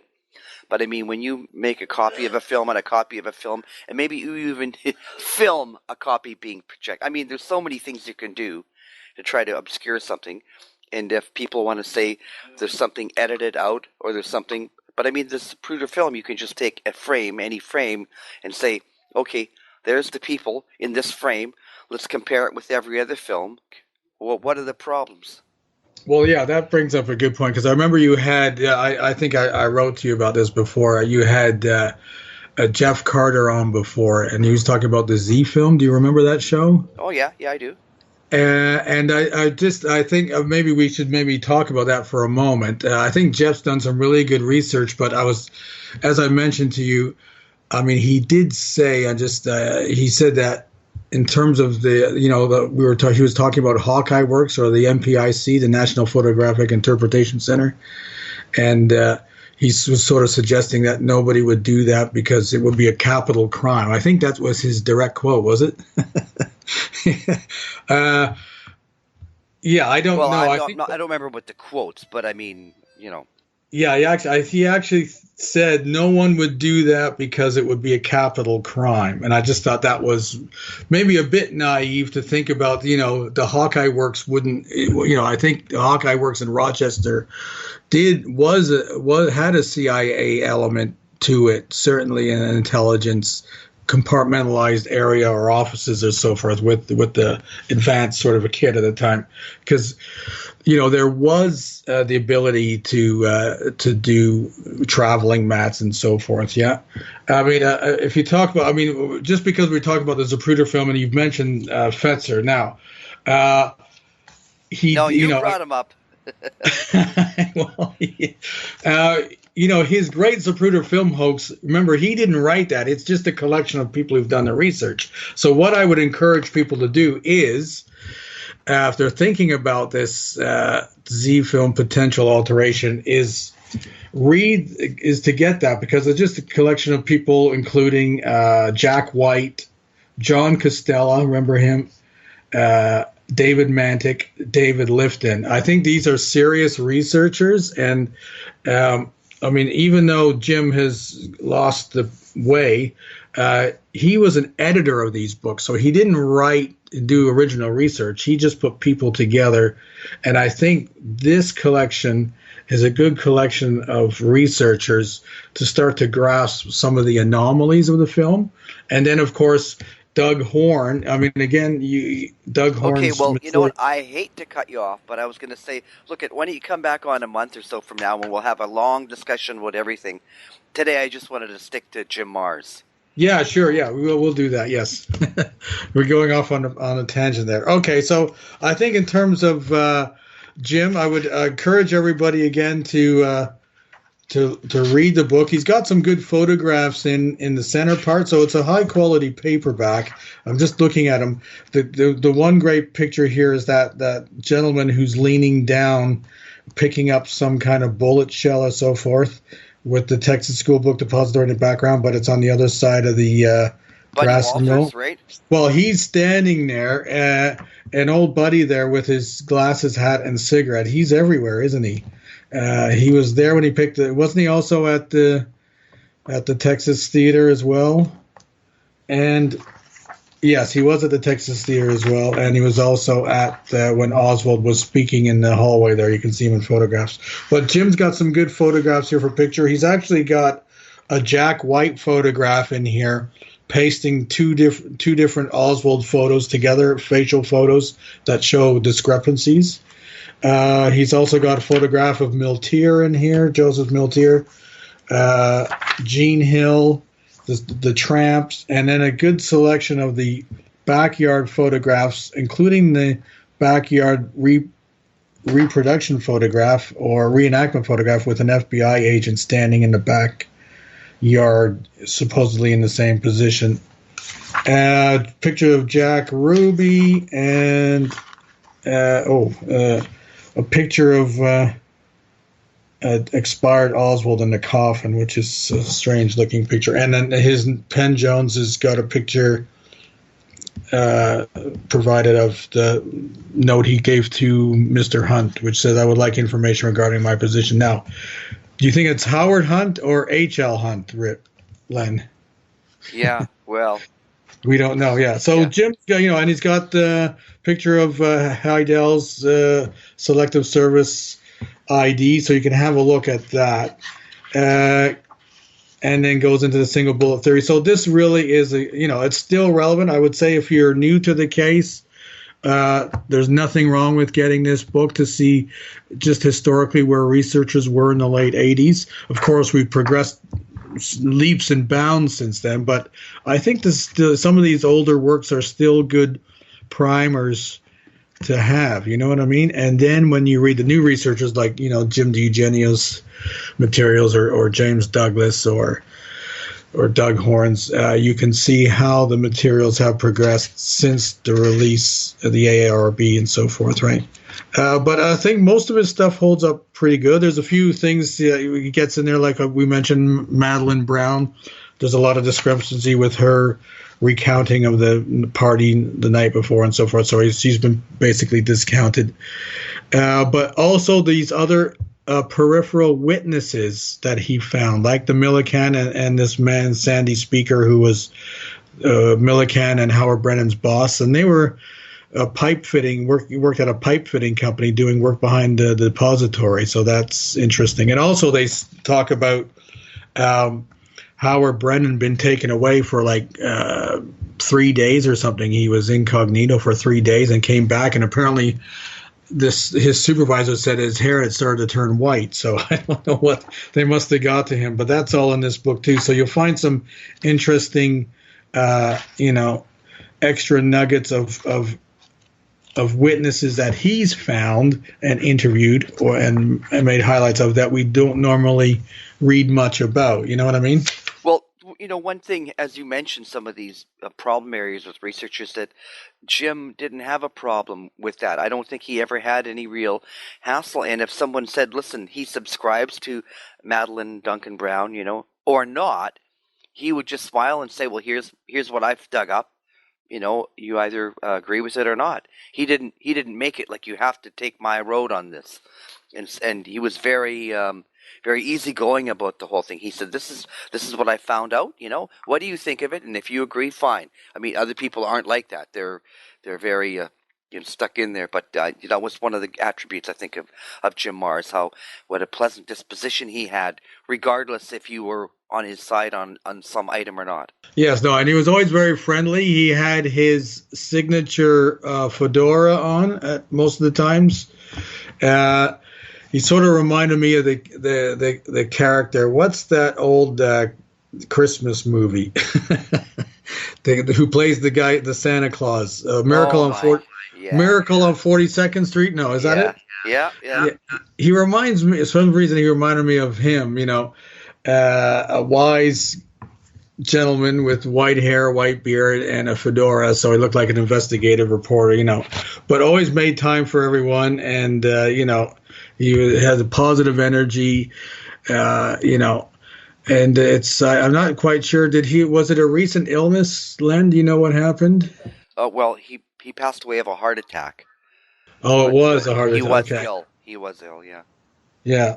So, but I think he was quite active because on his website, it looked like even up till last summer, he was attending conferences and so forth. So, I guess when our time is up, it's up. But we are sort of losing some of the, as we age, the first and second generation researchers, some of them are passing. We lost Sherry Feaster this year, right?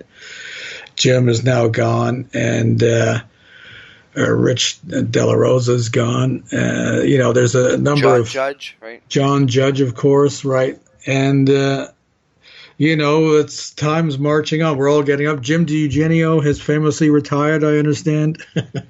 So we're getting up there, Len, aren't we? Yeah, we are. Yeah, so it's great that we're acknowledging and honoring these researchers because they've kept the flame alive and keep them going and passing it on to us. And then now hopefully, and with all your shows, long after we're gone, all your material here will be archived and available for the younger generations and the generations coming after them. So it's great that we recognize the researchers who put a lot of time and effort, and you don't make any money off these books. Maybe he got a small fee usually you get paid a small fee when somebody options your book. But, other than that, I don't see that any researcher other than the Bugliosis or the Posners made any money off these books. You know what I mean? These works are works of passion and love for getting to the truth and just trying to get the information out there to people, and it has nothing to do with. None of us are making any pennies off this. It's not about that. It's really the other side, the counter to the whole research community. Those are the people who make the money, right? We know that Buglioso probably got paid a very pretty penny to outsource his writing style, which I think Jim has mentioned. There's 3 or 4 people who contributed to that book, plus Posner, a wealthy lawyer who's on the CIA payroll, and all the John McAdams and so forth. However, they get their 40 pieces or 30 pieces of silver. That doesn't come the way to the researchers, and I think that by archiving and acknowledging all the researchers and the books that they've done, and when they pass on, that we speak about them, that future generations can hear the affection that we have for the people who came before us. So I'll leave it at that. All right. I think it's a good note to end on then. Anything else you want to add, or else we'll just leave it at that? Yeah, I think that's good. I think, and we'll have a further chat about the film in the future. But yes, I think it's good that we reflect on. And please, try for people who don't have the book in your library, please do get it. I'm trying to find a hardcover edition. Do you have a hardcover edition, Lynn? Yeah, I probably got a couple because I've got an extensive library. Oh, do you have the original first printing? Oh, I doubt that, but I think I have the hardcover.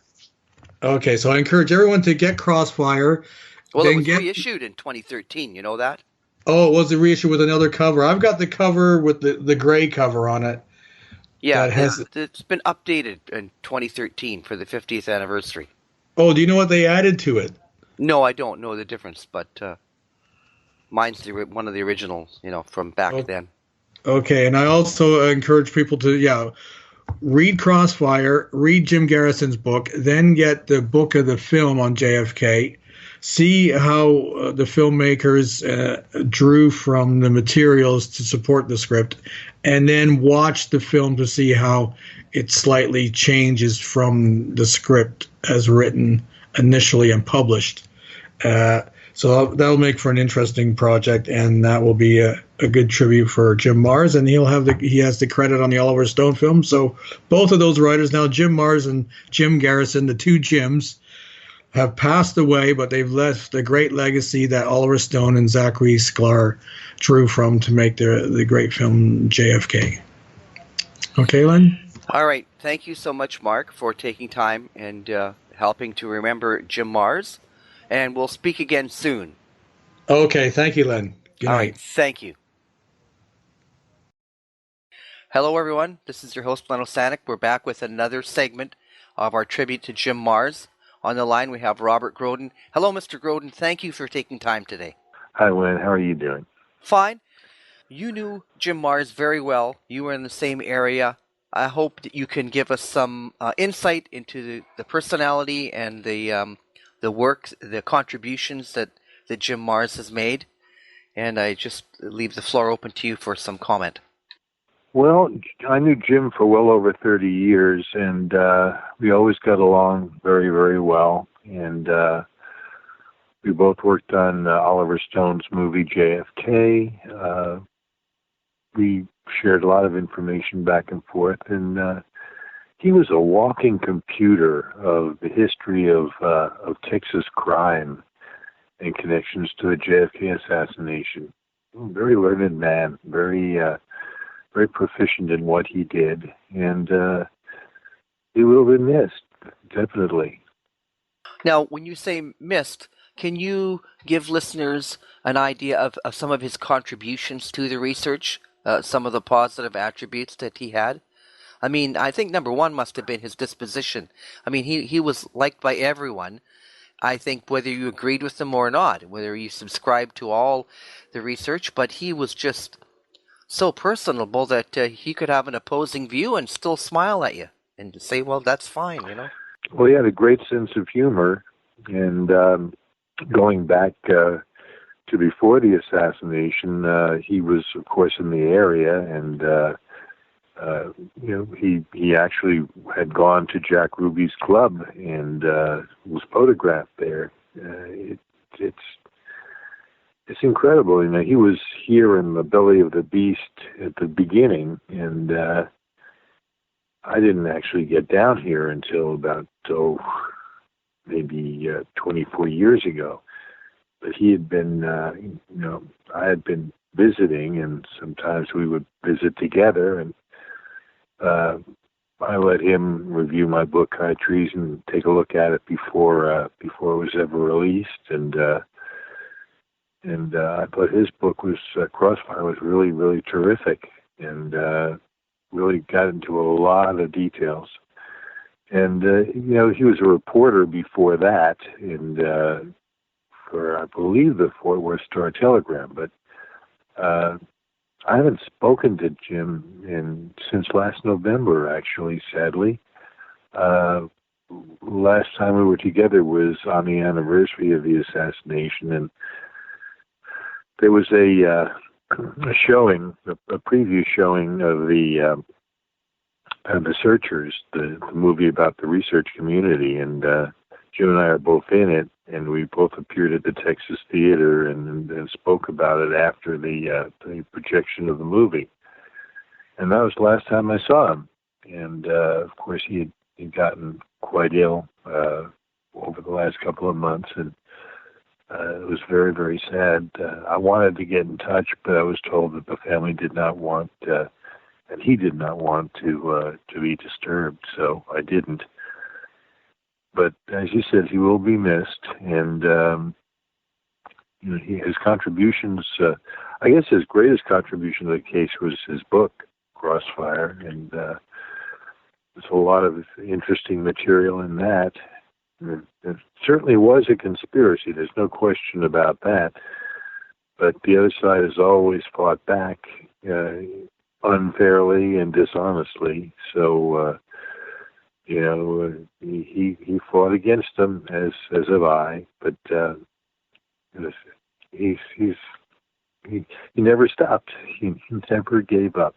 Bless his heart. And he had other interests as well. He wrote books on 9/11 and money and all sorts of political interest as well. Well, I have interest in those things, but I don't talk about them, and I don't write about them. The Kennedy case itself is so involved and has so many aspects to it that it's a full-time endeavor.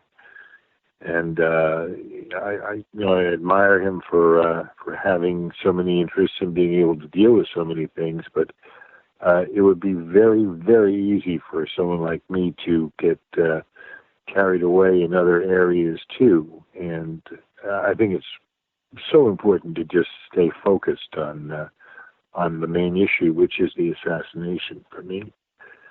So. Yeah, I know. I appreciate your letting me contribute to what you're doing, and I'm glad you are. I'm glad that you were friends with him, and I guess that's all I've got to say. Okay, right. Well, thank you for that. Yeah, it seems that he had everyone's respect. He, as opposed to some other people, well, whatever. I'll leave the names though. But but he really had respect, whether you agreed with him or not. I mean, that was one of his, I think, good attributes. That he didn't push it. He said, "Here's my book. You do your own research. You do your own thinking. Don't believe my book. Just look into it for yourself." That's pretty much it. That's what I do with a lot of the stuff that I've written and gone into. Is I say that I don't speculate. I don't draw conclusions based on that publicly. Of course, I have my own feelings about it. But I say, here's the evidence. This is all factual. This is where it is. If you make up your own mind based on what you see here, so much the better. If you don't, that's your decision and your choice. But that's pretty much what he did too. He presented a lot of stuff, went to a lot of areas that I never did, and I sure will miss him. Okay. Thank you, Mr. Groden, for taking time out just to say something about Jim Marrs. He is sadly missed. His book, Crossfire, it'll stand the test of time, and it has. Thank you very much, then. Thanks, Glenn. All the best to you. Okay. Bye-bye. Bye-bye. Continuing with our tribute to Jim Marrs, I have another email in from Lisa Pease. And Lisa writes, "I was surprised to see Jim Marrs hanging out with Gordon Novell around 2004-2005. That was both to his credit, but it made me wonder. Gordon was a very, very interesting character. Sometimes he told the truth, sometimes he lied. And while he wasn't a good liar on some subjects, his voice would literally change up a register, as Jim DiEugenio can attest. But on other subjects, I think the lie was deeply ingrained and came easily. Well, Jim Marrs did a lot of good work. I also think he fell for some crap along the way, some of it from Gordon Novell. Jim Marrs told me he decided to become a journalist after watching All the President's Men. He saw how they needed two sources to confirm a story, and that was his operating principle. But I was shocked because in some cases Marrs' two sources might be CIA or not credible, or that they knew each other. I understood that a number of sources isn't a direct measure of credibility. Sometimes one person can tell the truth, and sometimes 6 people lie. Jim was a bit too trusting at times. I had to pull him aside at one point when Gordon Novell was saying something I knew wasn't true. "He's lying," I told him, and Jim seemed surprised. Why would Gordon lie to him? Oh my gosh, why wouldn't Gordon lie to him? As a person, Jim was warm and funny and always an interesting conversationalist. I believe he was also in Army intelligence or some intelligence branch in his youth. I don't remember which it was right now, but I'm certain it was not the OSS. I know Jim Marrs and Gordon Novell shared an interest in UFOs, and Gordon's interest couldn't have been more genuine or serious, and I'm sure that's how they came into one another's orbits. The first time I saw Jim Marrs was at a COPA conference I attended, and remember the write-up I did was oh so long ago at the Alt Conspiracy JFK. I think I described him, not knowing who he was at the time, as presenting a snake oil salesman persona. But whether I agreed or disagreed with Jim, I felt that he always believed it. I never got the feeling that he was trying to mislead, and he definitely had a good sense of humor about himself, the case, and life in general. Lisa Pease.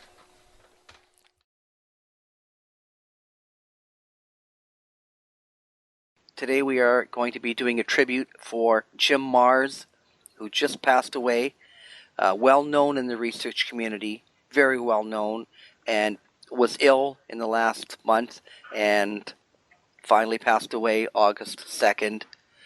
And we're having various people to come on. First of all, Jim DiEugenio, thank you for taking part.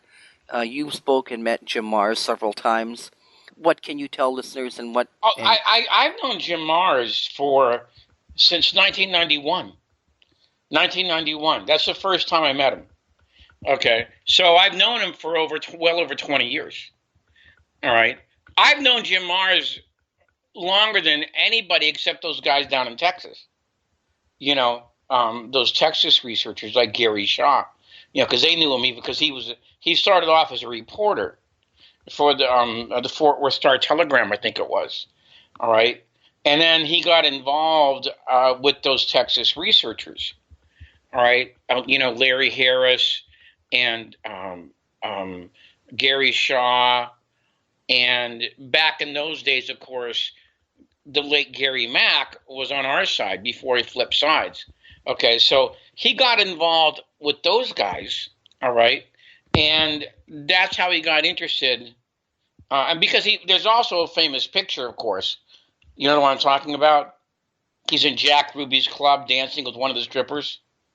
Oh, okay, right, yeah. Yeah, and so that's another one of the things that got him into. I think he was a student at that time, all right.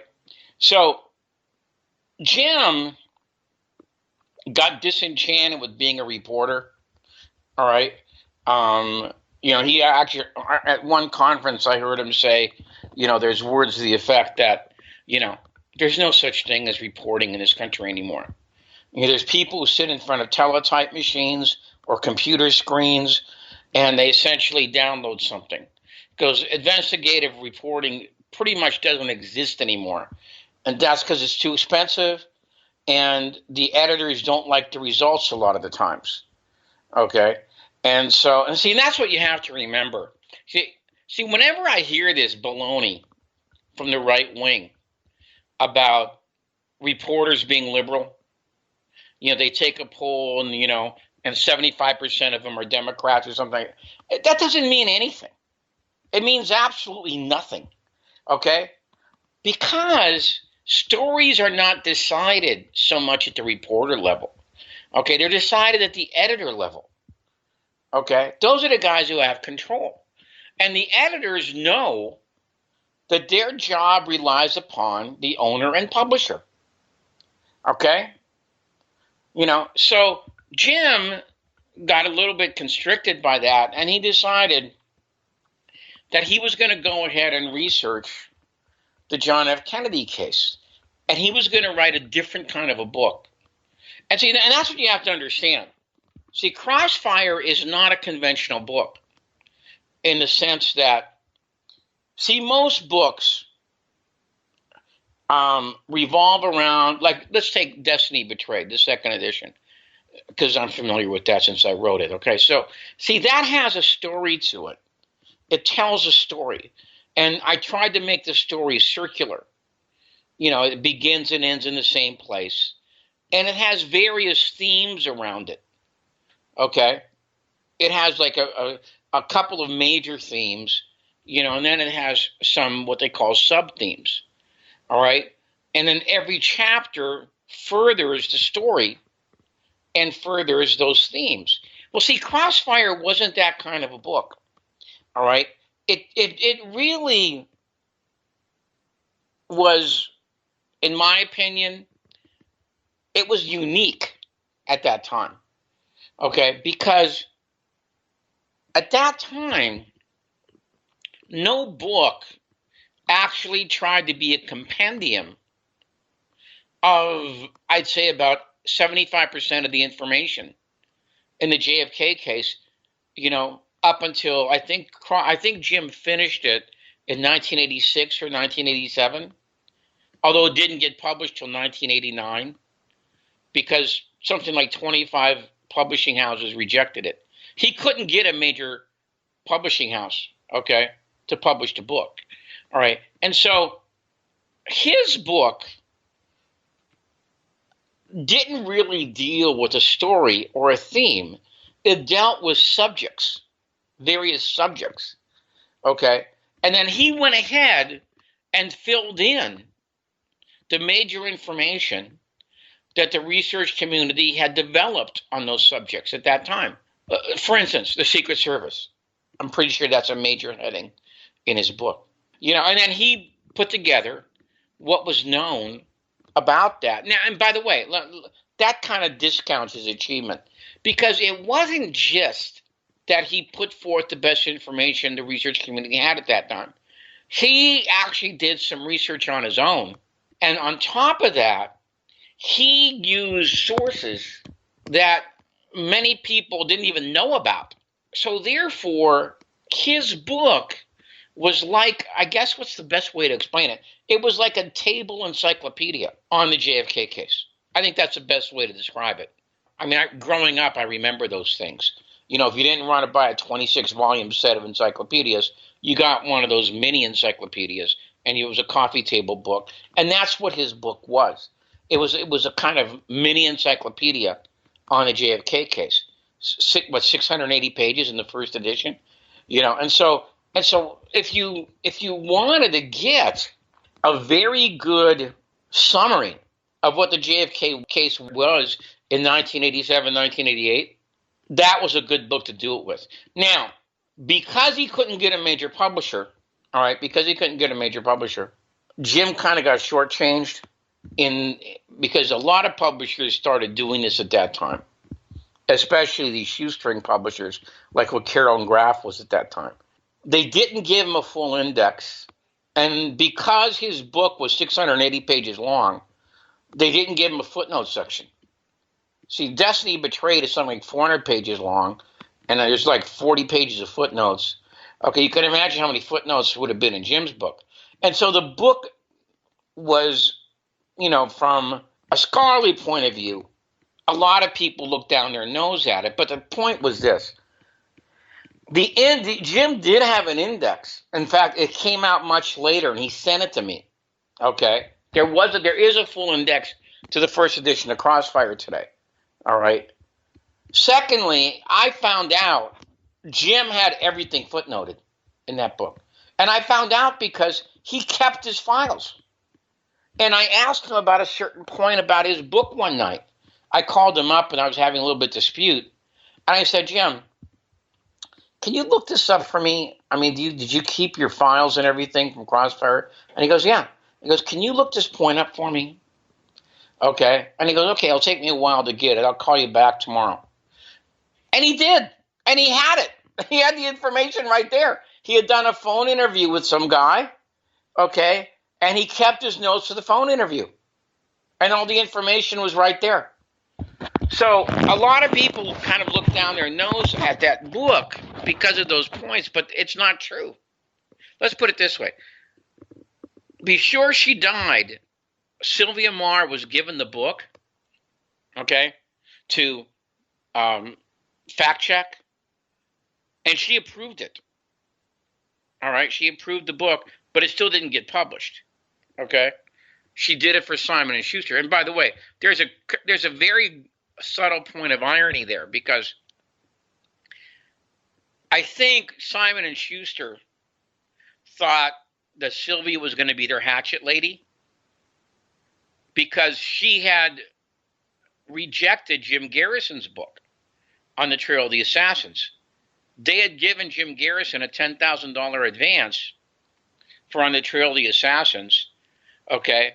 And Sylvia brought up a couple of debatable points in the book, which she turned out to be wrong on, okay? But she brought them up to the publisher, and the publisher didn't go through with it. A lot of people, even people who admire Sylvia, will tell you, that Simon & Schuster should have never had her review Garrison's book, because Sylvia had a kind of over-the-top mania about Garrison. I mean, she actually contributed money to Clay Shaw's lawyers. Give me a break. They were getting money from the CIA hand over fist. They were getting all this, like they needed her money. Okay, they were getting help from the CIA. They were getting help from the FBI. Okay, they were getting help from the Justice Department. And Sylvia was so naive to believe that somehow, this is ridiculous. Okay, but that's what the way she was about Garrison. And so she approved Jim Marrs' book, but Simon & Schuster didn't publish it anyway. The irony being that Oliver Stone, ended up buying both books. Okay, on the Trail of the Assassins and Crossfire. And by the way, the reason he bought Crossfire was because the keeper of Sylvia Marrs' archives at that time, Roger Feynman, wouldn't sell him accessories after the fact because of the way the dispute between Sylvia Marr and Garrison. Okay, so he bought Crossfire instead. And you know something, and I have to say, that turned out pretty well because, Sylvia Marrs' book is an excellent book, but it was published back in 1967. Whereas Jim Marrs was published in 1989, I think. So it was a more updated version. And, and Oliver bought that book because he decided to go beyond the boundaries of On the Trail of the Assassins into other matters. Bought the book. What does that mean, bought the book? He bought the rights to the book.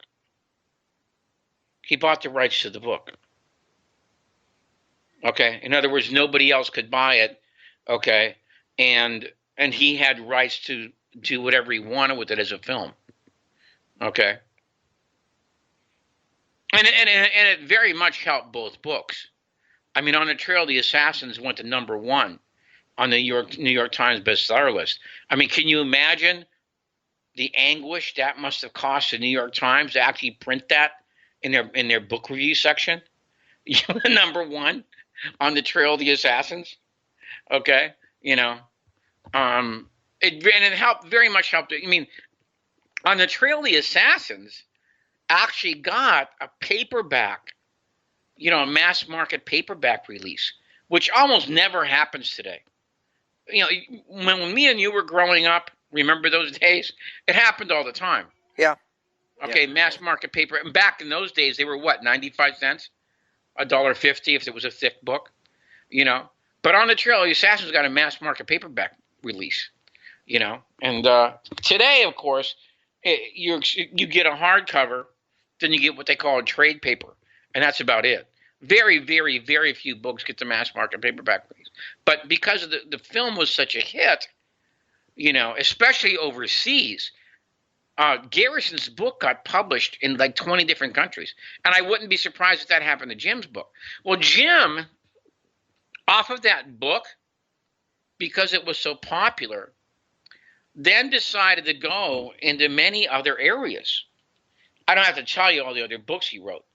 I mean, Jim Marrs must have, what do you think? He wrote about 11 books or something like that, on a very much wide variety of subjects, and the one that I liked the best was something called Rule by Secrecy, which was about the rise of secret societies, where they came from, how it happened, etc., and a lot of those books, a lot of them became very good selling books, and Jim was able to quit being a reporter forever.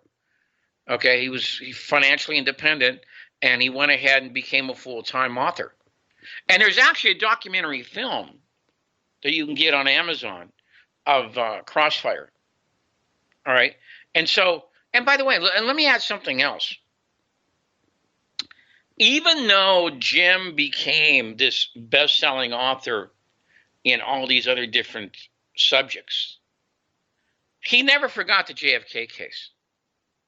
Up until when he got really sick about a year or so ago, he would always appear at those Dallas conferences, especially Debra Conway's. All right? And he always liked to talk about Jack Ruby. Because he had done a lot of work on Ruby, because Ruby was from that area he was from, and he was a very much authority on Jack Ruby, all right, and I that's what I liked about him. He was always approachable, and he always came back to the JFK case.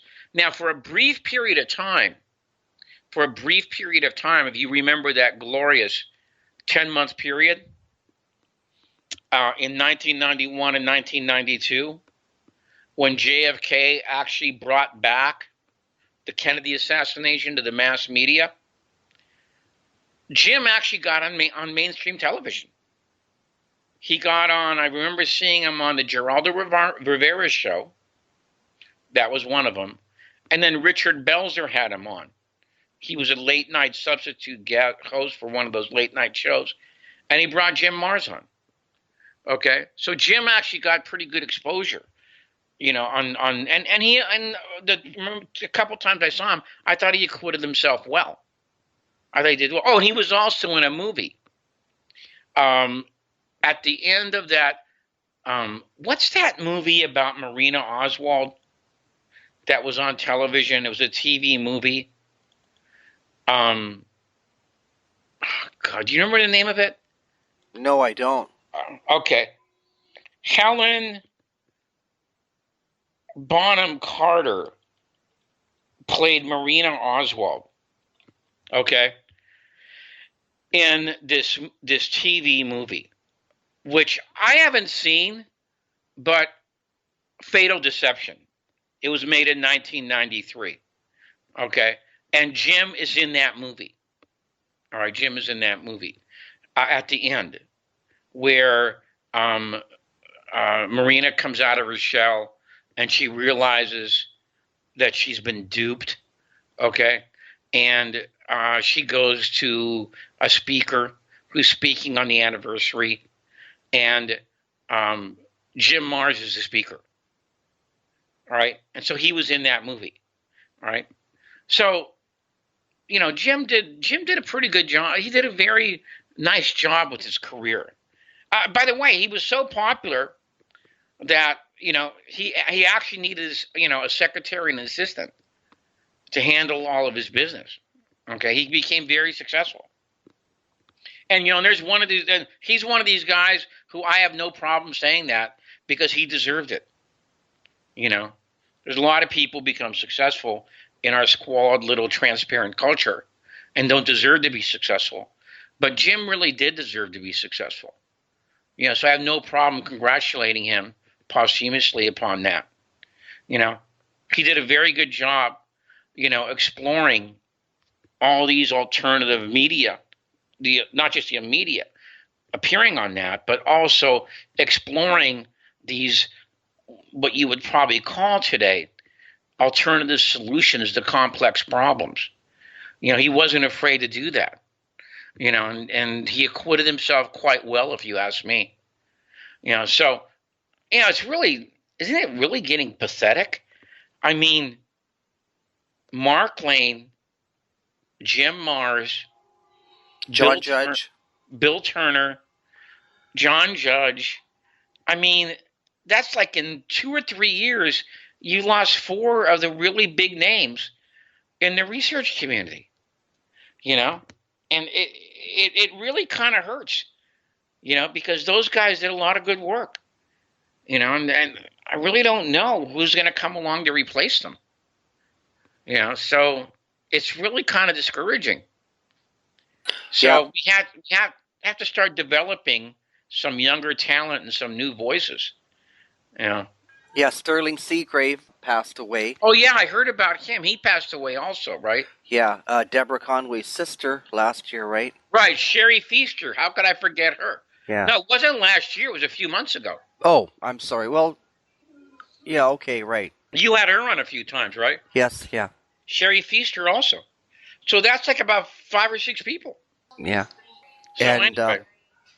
yeah, I go through my little Rolodex of of JFK researchers, and I could put a little RIP beside them. There's so many people that have passed away. Yeah, it's very unfortunate. The good thing is that we have their record, we have their writings, their books, the audio. Right. So their contribution is missed, but at least they made it.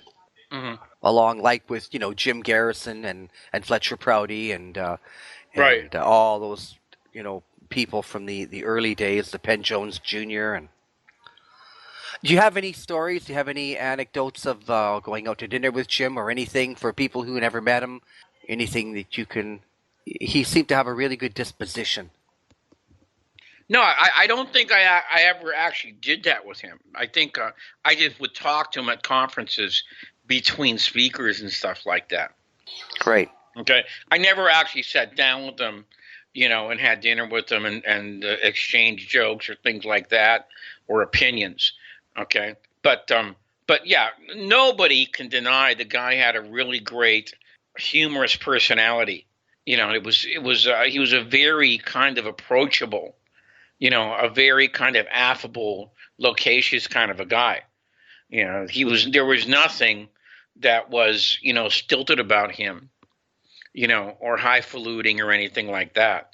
And as far as he always responded to any question that I had, and he would always come back to me, with the exact source. If it was out of a book, he would give me the name of the book and the page number. He was that good. He was very good at keeping notes on what he had done before. I really wish I could do that. I mean, I don't have that kind of personality. Probably coming from being a reporter. He kept very good files on all of his information. So if anybody ever asked about anything, it'd be right there. So it's really too bad. I mean, I thought he was gonna, when they reported his death a couple of months ago, and then he went on radio and said, the reports of my death have been exaggerated. I thought he was going to hang in there, but I guess he was, wasn't he on kidney dialysis? I don't know exactly what the problems were, but it did say that he passed away from a heart attack today.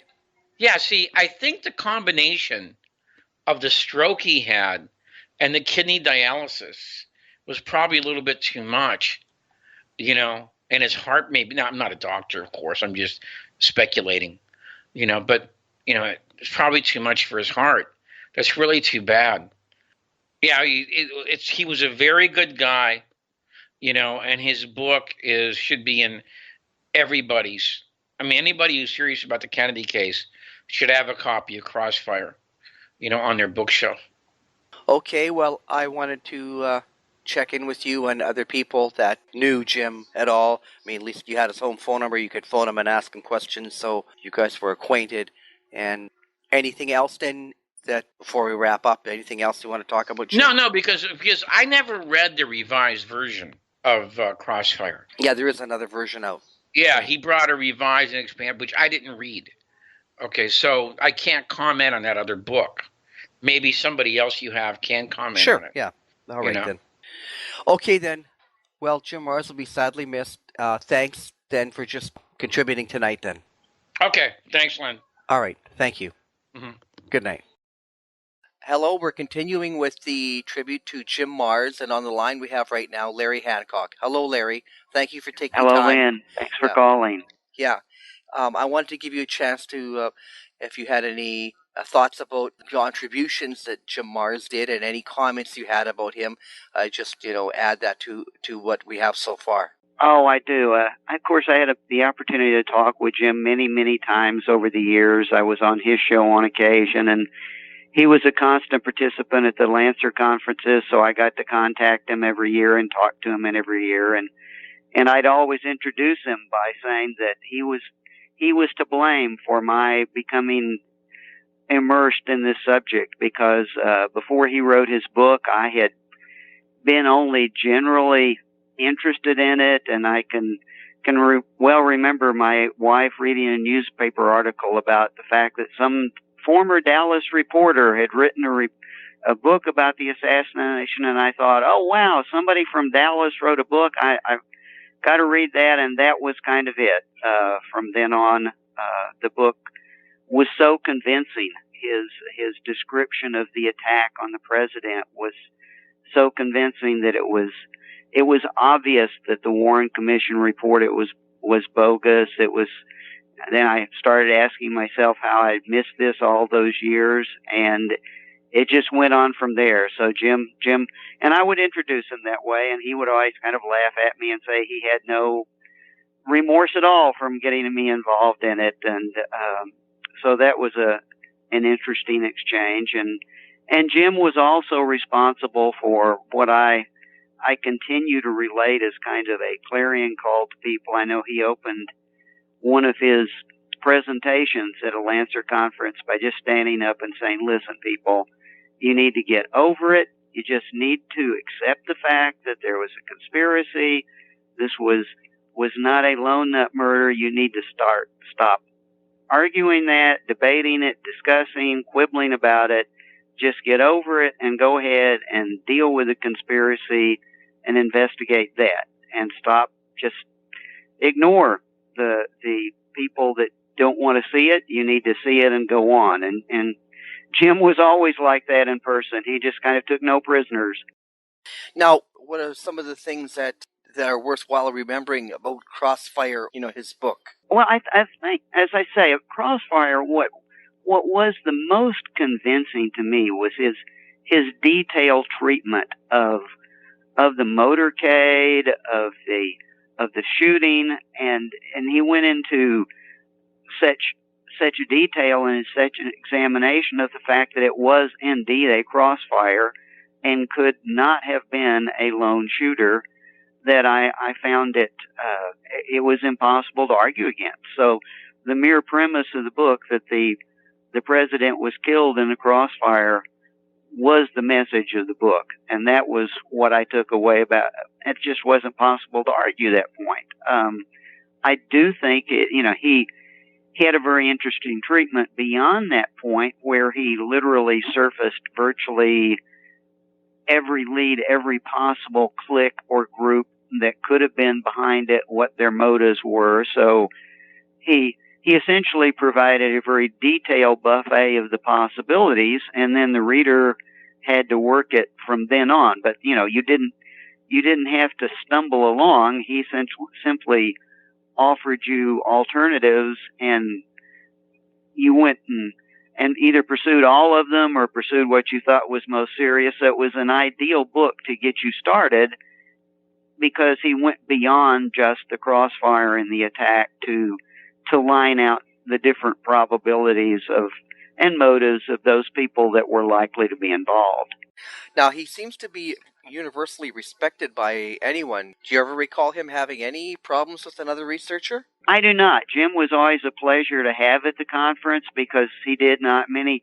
And I think one of the reasons for that, Lynn, is that Jim always styled himself as a reporter. And that's what he brought. He didn't make any claims that he was anything beyond a reporter. That's what a reporter does, goes out and gathers stories and presents them, and he didn't argue any specific propositions. That means he didn't really get into any knockdown, drag out fights with researchers. He would just literally say, look, I've reported on what I found at Dallas, and you people need to take it from here. So I think that's one of the reasons that he was so universally liked, is he was willing to talk on any of those alternatives that he laid out without essentially evangelizing the specific one.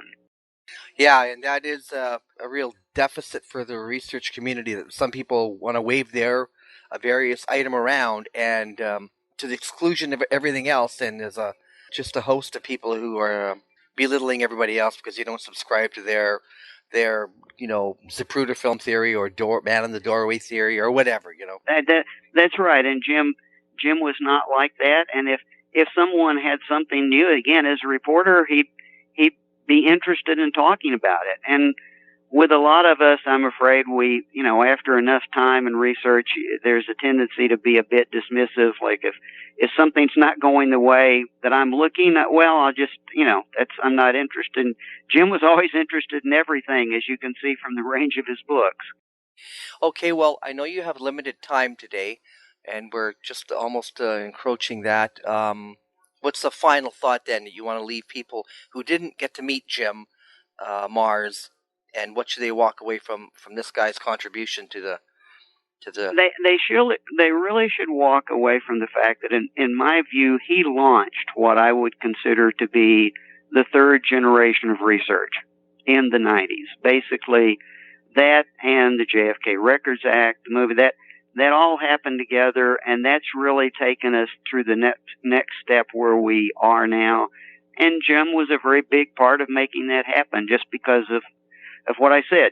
It's like he wrote a book that spoke to everyone. All right.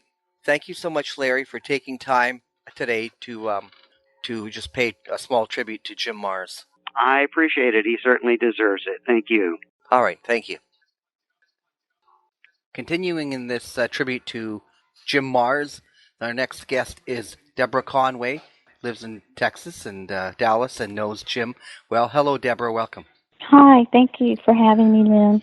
Thank you for taking time. I know it's busy for everyone just to drop what they're doing, but I wanted to have a few people on to talk about Jim Marrs and talk about his good contributions to JFK research and other research, but and any other comments you have. So what can you tell us about your time with Jim Marrs? Well, I think that I had an experience with Jim that a lot of people do, and that's you see him because you recognize him from his book or from promotions on the book when the movie JFK came out and things like that. And then when you actually meet him and you realize how down to earth he is, and how friendly he is and how funny he is, and he becomes your best friend immediately. And that's what happened to me. I remember going to dinner with him many times, and no one talked with him, and we happily gave the floor because he knew so many stories about so many things. Yeah, his book Crossfire was groundbreaking, that it just listed almost everything, even alternative theories, but it just said if you're looking for any kind of information, here it is, and that was, 1989. I think that it was as powerful for many people as seeing the movie JFK, because before that, certainly there were lots of books and some documentaries about the assassination, but there wasn't, I would say those two contributions to our understanding of the case brought us to the next level.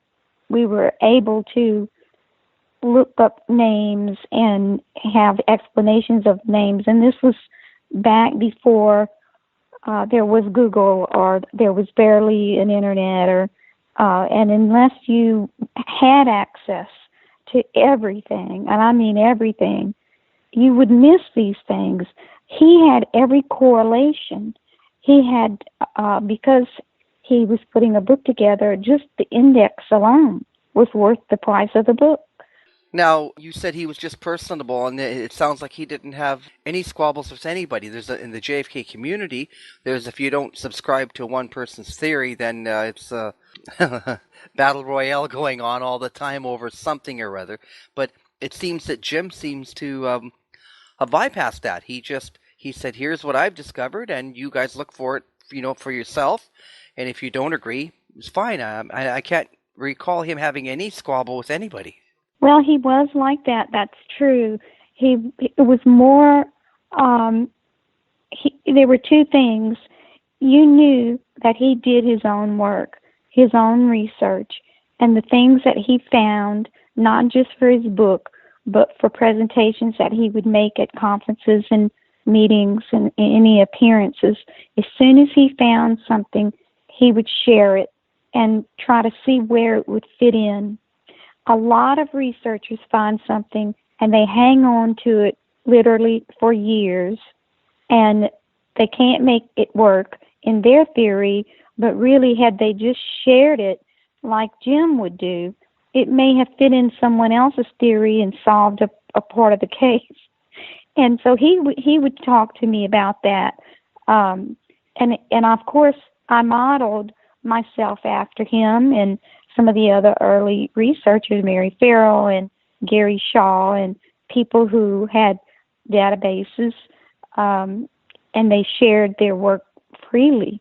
And you didn't write a book if you didn't get in touch with Mary Farrell, because she had so much information. And Jim was like that in his way, is that all that information was in his book as much as he could fit.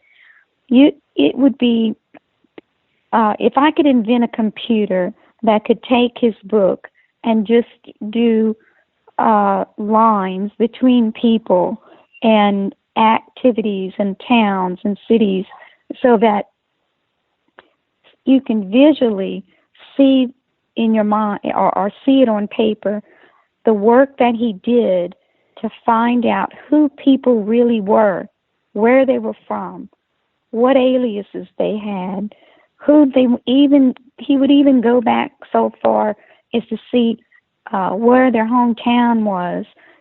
Any way that he could find a possible link. Some worked out and some didn't, but he did the heavy work. He was never afraid to do the heavy work. Now, what can you tell me about, living in Dallas there? I mean, he was on the outskirts, right? It was in another suburb? Yes. Jim didn't live right in Dallas, but he lived close enough to be able to gather with researchers or go to events, and he did do that often. We would all go out to eat together at like a cafeteria style when school children would come a couple of times a year. We have teachers that bring in students by the busloads, and of course Jim would be one of the first people that would come to speak, and he would tell them something specific about the case, just enough to whet their appetite and for them to see that there was more to it, and help them and stay and answer questions and sign books. He did that a lot. And, these were kids that came in from all over the United States to Dallas, and he would not get paid, nothing, just spend hours with them. He'd put on a presentation, and then we'd go out to eat. He'd go eat with them. He'd sit at the tables with them and talk to them about his work. Now, is there one item that Jim did research on or wrote about in his book? Is there something that stands out to you that he should be remembered for in his research that might have been a catalyst for you to dig further or whatever? But you know what I'm getting at? Is there something that you think we should remember Jim for? Well, his book is not a document-based book. As soon as we started getting records out from the JFK Act, a lot of people became not document experts, but let's say their books were centered around what we could make out of the documents, the names, the dates, the places, and the different parts of the government that these documents had been through. Jim had his book where he actually hit the street and interviewed people. His book was one-on-one with people, not one-on-one with a piece of paper. Though he did, of course, learn a lot of the documents just as much as the rest of us did. But in his work, he picked up the phone and called, or he visited, or he walked the street, or he walked the area. Right. And that's what he's known he for. brought that. Yes, that he brought that firsthand, with his own eyes, kind of involvement. And then when he would talk about it or write about it, it was so real. You were riveted to the stories. He was a wonderful storyteller. And next thing you knew, you'd think, I never understood it like that. You'd think, I've read 50 books and no one's explained it like that. And that was a big gift that he had. Yeah, I guess his disposition of being very talkable, just very, very conversational. And then not only that, I guess his background of being an investigative reporter, right? That's exactly right, because you didn't Google things back then when he was a reporter. You went out and you found the person, or you found the scene, or whatever it is that the case relied on. And so that's what he was used to doing, hitting the streets. And in his brain, he had all this information. He would come home and he would organize it, and then eventually he would write about it. And that's, to this day, I will tell people that are new in the case, have you read Jim Mars' book, Crossfire? Because it came out when the JFK movie came out. And if you want a foundation in the case, watch JFK, read Jim's book, and then come back and I'll tell you the result of those two things. One was the document release, and the other was a lot of witnesses came out and talked to us, and we have their testimony now. And I said, without that movie and without Jim's book, it would have been a whole lot harder for those people to come to us and for the people who gave up those records. And I've mentioned a few times, over these interviews right now, that he had a respect as well. I mean, there's some people that have done a lot of work in that, and because of a belligerent attitude, they don't end up at the end of the day with having respect that universally was there for Jim Mars. I would agree with you, particularly in my position of not only just helping the research community. We put on a conference every year, and we're over our 20th conference now. And boy, you have people who aren't even in our community that write a book and come in and expect a Cadillac and the whole Cadillac evening. And I tell them, no, you're not going to get that spot on that day, because someone like Jim Mars is coming, or somebody like Gary Shaw or Larry Hancock. You know what? They're going to get that spot. I'll get you to the best spot I can, but you're not going to get those spots. And they get angry. I've had speakers, as soon as they spoke, they left. They didn't stay and sign books or anything. And I called them, and I said, why did you leave? You just threw away 200 customers for your book. Well, I didn't feel like talking to everybody. And I said, well, in our community, that's what we come to the conferences for, is so we can stand around and talk. And I said, you left so many people hanging who would have bought your book had you signed it and asked you questions about your presentation. And you would go home feeling, I've made a difference. But if all you want to do is write a book and be somebody, you probably won't be invited back. Now, how many times did you have Jim at your conferences? Oh, my gosh. Most every year for a long time. And then, the nights that he would dance with Beverly Oliver were the highlights of every year. We would play music for Beverly to sing, and they were friends from back when she was still making her way as an entertainer.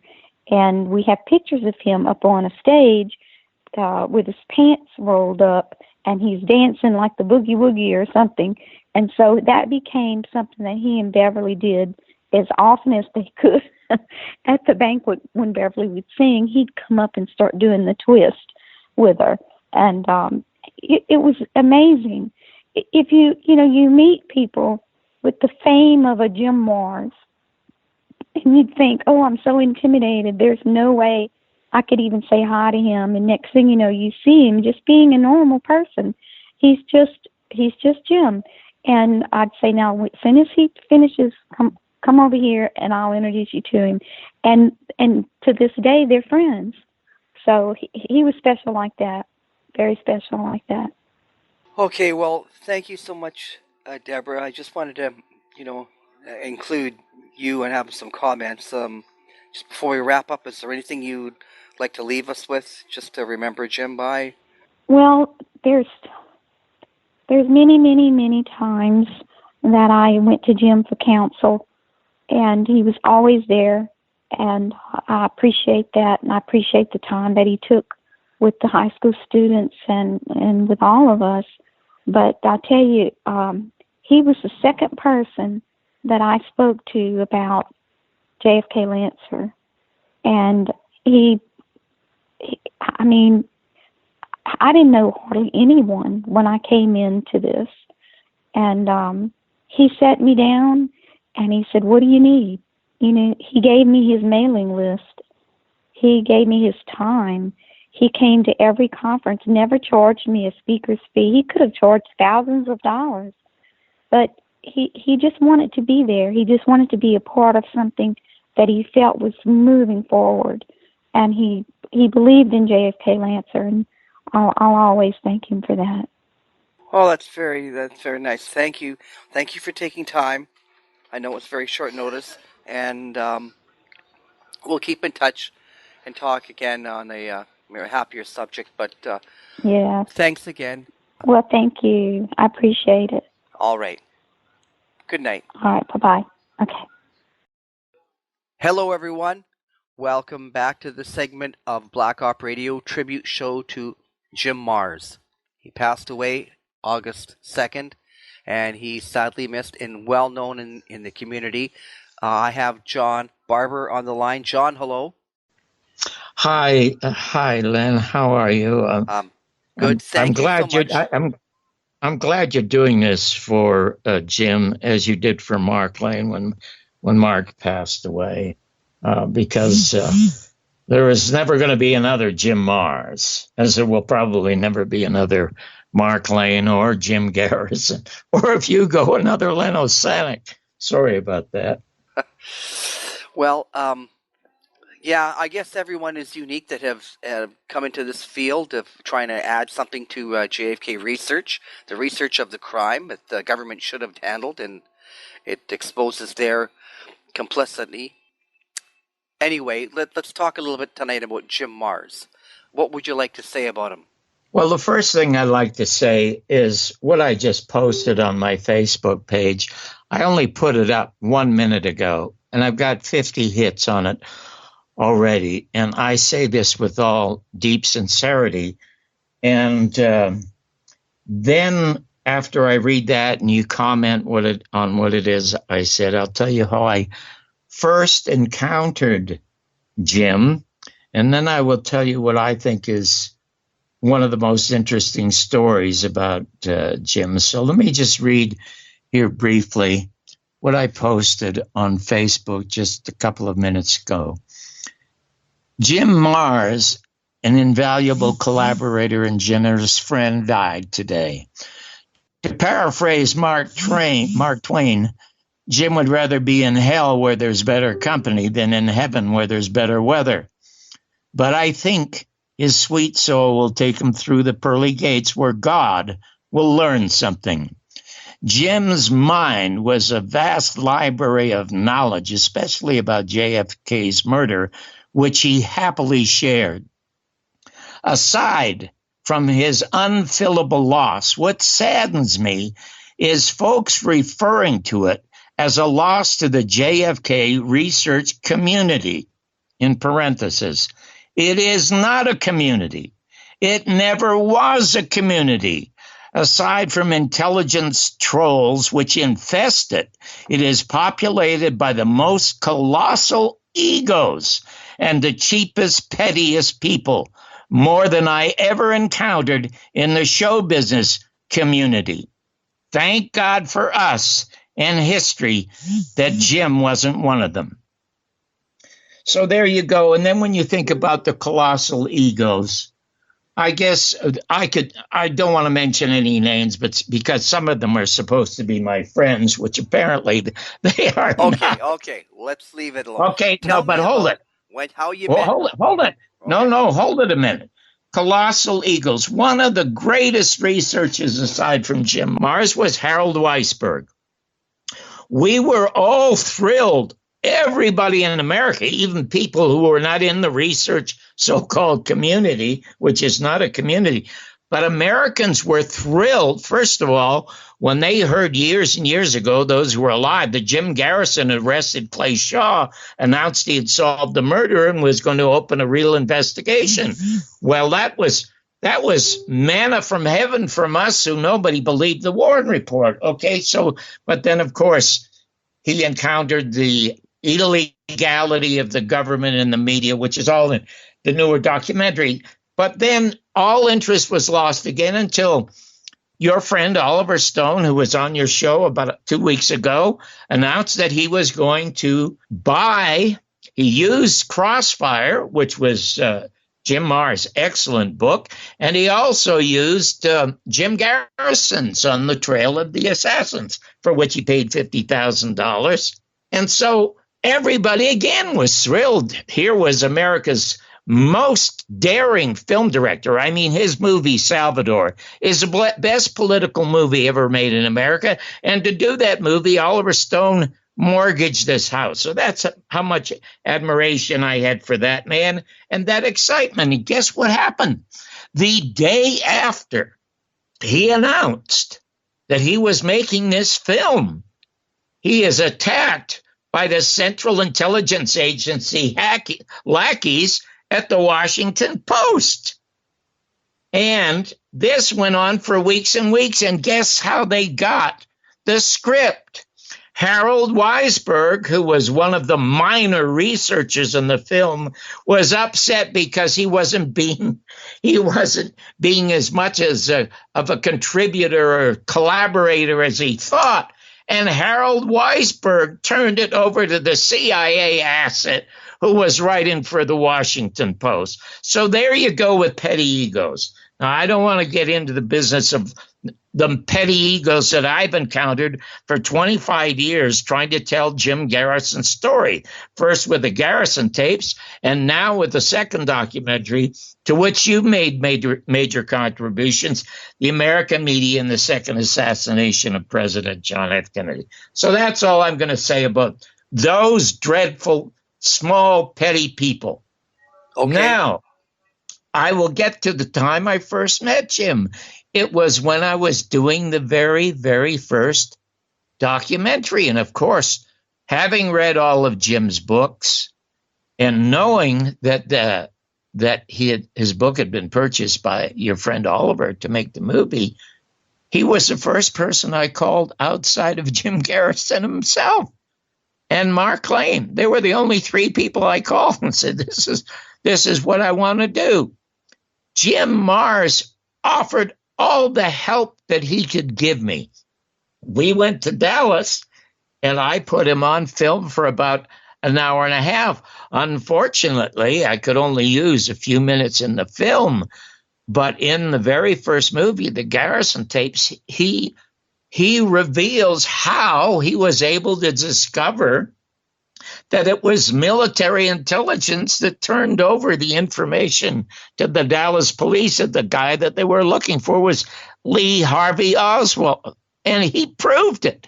And and it was such a good clip, we reran it in the second edition, The American Media. He could not have been sweeter and nicer and more generous. And as you know, he taught a class for over 30 years on the assassination, and a class that was well attended by youngsters who were enthralled by his storytelling talents, and they weren't even born. Some of their parents weren't even born when John Kennedy was killed. And every time I went to Dallas, I went to, one time, it was, I believe, 3 years ago, the first time I ever went to the Judith Baker conference, and I wanted to screen the Garrison tapes at the Texas Theater. So I called Jim and I asked if he would like to come and do a Q&A. He said he'd be there in a flash. Well, in any event, I rented the theater, cost $1,000, and I sent them the greatest artwork. I sent them a picture of Jim Marrs and a picture of myself and a place where they could make a great poster and put it in the lobby to show that we were going to show the film and that Jim Marrs would be the principal speaker doing the Q&A, as well as myself, the guy who made the film. And I expected there would be 500 people there. I got there. Something told me, because in show business, as you know, Len, it's always last minute and it's always screwed up. So I thought I would get there 3 days early just to look around the city and then go down and check the theater. The theater management, and they were nice people, had not even bothered to take the $1,000 and go out and get the poster made. They had done none of the publicity for which I had paid them. I mean, total, absolute amateurs in this really lovely theater. And I thought, my God, nobody is going to show up because that was the only publicity we had. But about 2 weeks or a week before that, Jim Mars and I were on Jeff Rentz's show. Now, you know, he was on Jeff Rentz's show once a month or once every 2 weeks for God knows about 15 years, and one of the highest rated people that Jeff has ever had on the show. Well, it turns out that 200 or 300 people showed up because they loved Jim and they had heard him on the Jeff Rentz show. And it was a thrilling Q&A. And, you know, had he not been there, I would have been talking to the employees of the theater. I wouldn't have been talking. I would have been yelling and asking for a refund. They only gave me back $500. So that was an encounter with him. The most interesting encounter with him, first of all, I hate to be doing this monologue for you. So if you want to ask me a question other than what I'm talking about, Len, please go ahead. Okay, sure. Well, for people who never met him, you sat beside him, or did you go for dinner with him or anything? Tell me about his disposition. Just tell me something about him. I didn't meet him. I'll tell you, the best way to describe him is a teddy bear with a beard. He was just so sweet to be around. It was my size. It was about 5'7", 5'7.5", and it was rather stout. He could have played Santa Claus. Who was the guy that played Santa Claus on The Miracle on 34th Street? Edmund Gwenn? Remember the movie Miracle on 34th Street with Maureen O'Hara? Yeah. Are you there? Yeah. Do you remember the movie? Not that well, but whatever, right? Well, okay. As a former film critic, I remember it from a kid anyway. It was Ed Gwynn who played Santa Claus. I swear to God, Jim Mars could have played that part. That's the kind of personality he had. Really, really sweet. I don't know how else it is. And very seldom do I like to describe a man as sweet. That's the way you usually describe a woman. But he had a sweet old soul. And he was comfortable to be around even if he did not speak. There was an aura about him that made you feel comfortable. So anyway, let me get to the most important part of my story about Jim that just came to me seconds before you decided to call, because all I thought it was going to do was read to you my comments on Facebook and tell about how I first met him. And then I was going to say good night and just, go look at couple of his books and reminisce about the time that I spent with him. But this is most important to me, and I think your audience will appreciate it, especially those who went to Amazon over the last 3 years and bought The Last Word on the Assassination, which is no longer available on Amazon. You cannot get it anymore. And it was a bestseller for 3 years, but I had them take him down because of a conflict over with the owner of the site. When I did this, The Last Word in the Assassination, I didn't even know what Amazon was. And my friend put it up because he had the site. And so I said, listen, for just putting it up, I'll give you 25%. I'm not in this for the money. And every month, $400 would show up. Well, the royalties stopped showing up 5 months ago. And so I contacted my friend who never contacted me back. So finally, I had to go through Amazon and have them take down that brilliant, brilliant DVD, The Last Word on the Assassination. But somehow or another, I will reproduce them and get them out there because because of the new movie, I'm getting a lot of requests for it. As for the first film, you can go to my site and watch it for nothing. JohnBarbersWorld.com. You can watch the entire 90 minutes of the first one for nothing. Anyway, 3 years ago, it's the 50th anniversary of the assassination of John Kennedy. And nobody, I mean, you might remember 15 or 20 years ago, every November 22nd, there was always something up there that questioned the Warren Report. Always. I mean, Billy O'Reilly used to do it before he became a turncoat, you know, and Geraldo Rivera used to do it until he became a turncoat. But 3 years ago, there wasn't one channel or one station that carried anything remotely questioning the Warren Report, which had been turned over and turned upside down by the House Select Committee. My friend, Tom Brokaw, was the one who brought me to NBC as a critic back in the 70s because he'd seen me doing reviews. I was the first person to do reviews on the news in the United States. Well, he liked them and he called me and they got me hired there. He was doing an hour special for the military channel. Would you believe that now in the United States? We have a military channel. That shows you how bad it's getting in this country. Anyway, I called Tom and I said, hey, just give me 5 minutes to talk about Jim Garrison and his case and the Warren Report being overturned. And he declined. He said, John, I'm not going to do that. No, it's nice talking to you. And goodbye. So I didn't know what else to do. But I recall reading somewhere that Robert Kennedy had visited an opera house in Dallas, Texas, about 6 or 7 years ago and was interviewed by Charlie Rose. And the quote that came out of this was that Robert Kennedy had told Charlie Rose that his father did not believe the Warren Report in private, but he only supported it in public. You cannot get that quote now from either Robert Kennedy Jr. or Charlie Rose. They won't even play it for you. They have suppressed that quote. Well, anyway, I thought what I would like to do on the 50th is I had a really great relationship with UNLV. George Knapp, who is by far the best host of Coast to Coast on Sunday night, I called him and I said, you know, I'm thinking of showing the Garrison tapes at UNLV, and I'm thinking of putting together a panel.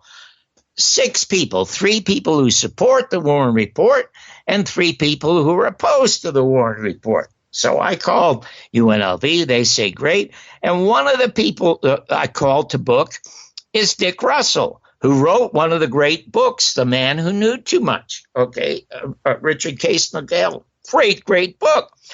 And I said, if I give you $1,500, would you show up here, be co-producer of this show, and I'll get 2 other panelists, and I'll get some people that I will pay. I'll try to get Dan Rather and Bill Moyers and people like that. And the guy that wrote Case Closed, I forget his name. Anyway, I was going to make offers to them, financial offers, to have them come out. So I called Joan Mellon, who was a close friend. And the first thing Joan said was, John, why are you giving those people a microphone? They've had the entire media for 50 years. Turn off their microphone. Let us speak up. And I thought, what a great idea. So I called Dick back and I asked him what he thought of the idea. And he said to me, in passing, I mentioned Charlie Rose's interview with Bobby Kennedy, and it turns out that Dick Russell is the co-writer of Bobby Kennedy Jr. for all his environmental speeches.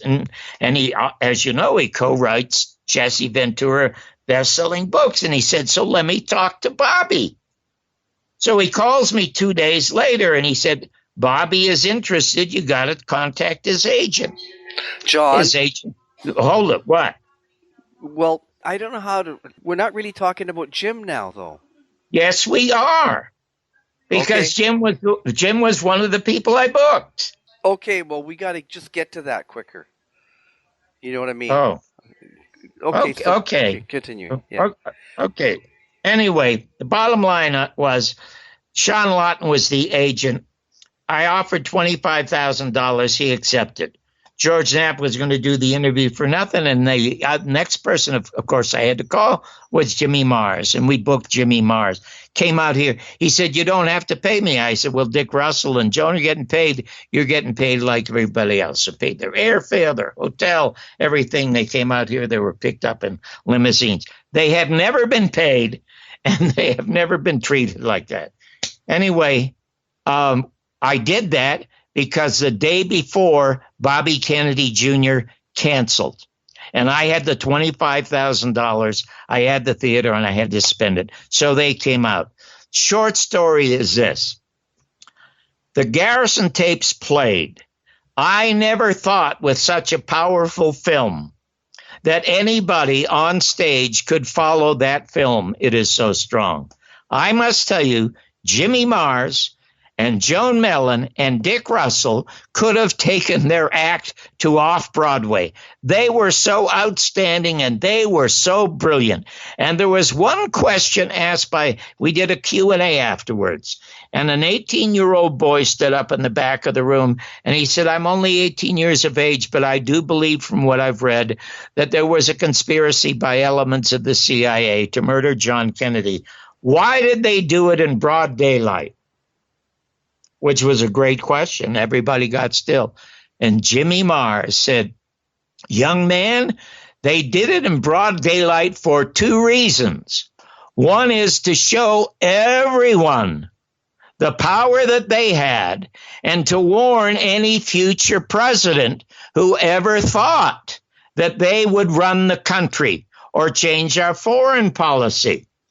And then the young man asked about the Zapruder film. And Jimmy Mars brilliantly said, look, they confiscated the Orville Nix film. They confiscated all kinds of film because maybe the Nix film showed the shooter. And they have suppressed photographs, Moorman photographs. They've suppressed everything. But why they leave, young man, why they leave the Zapruder film out there? It is proof to anyone sitting in the Oval Office, as Jim Garrison says in this film, the President of the United States does not run this country and never will run this country. People ask me about the shadow government. What's the shadow government? Len, the shadow government is the people we elect every 4 years because they're not allowed to govern. They haven't been allowed to govern since they murdered John Kennedy in 1963. But that's how smart Jimmy Mars is. Also what Jimmy Mars is, he was the first one. Jim Garrison always thought a shot came from the sewer. And I have photographs of Steve Jaffe, one of his investigators, in that sewer. And Jim Mars was the only one to try to research why the city of Dallas altered the sewer. They made it smaller, so now it's inaccessible, and he could never get any answers. But he was the only one who ever was smart enough to pursue that. So his loss to this area, the people who are interested, Jim Garrison solved the case. As Jim Mars says many, many times, he solved the case. We will never find justice because there's nobody in law enforcement with the courage of Jim Garrison to bring charges against people who are still alive, who should be tried or questioned about the murder of John Kennedy. So that's all I have to say about Jim. His loss is incalculable. I know that there are a number of areas that he got into, UFOs. Three of my brightest friends, very brightest friends, believe in UFOs, something I can't wrap my head around, even though I used to love to listen to Jim tell stories about it. But when it came to the assassination, there is no one I know who knows as much about that as does Jim Mars. There you go. Now, can you offer, did you go out for dinner with them? Do you have any dealings with them, not on stage?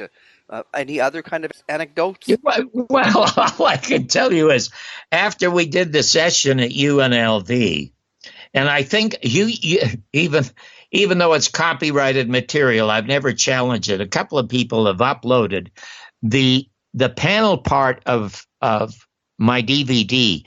You can Google The Last Word in the Assassination Panel, and you can find Jim Marrs, Dick Russell, and Joan Mellon, who are you will never find a livelier, more intelligent panel than that. As a matter of fact, Joan Mellon names one of the actual shooters. That's really interesting. After that session at UNLV, I took them to the Palm Restaurant at Caesar's Palace. There were only three of them and a couple of friends. The dinner cost $1,000. I mean, I'll tell you, those guys from Texas can really eat. And then when Dick Russell got up to leave to go to the airport, he stopped by my seat and he leaned over. He says, "John, do you have cab fare for me to get to the airport?" So I had to give him cab fare to get to the airport after paying him $1,500 and all expenses. But I must tell you, I would have paid another $1,000 to sit there for those 3.5 hours and listen to Jim tell stories about his life. So that's all I can tell you about it.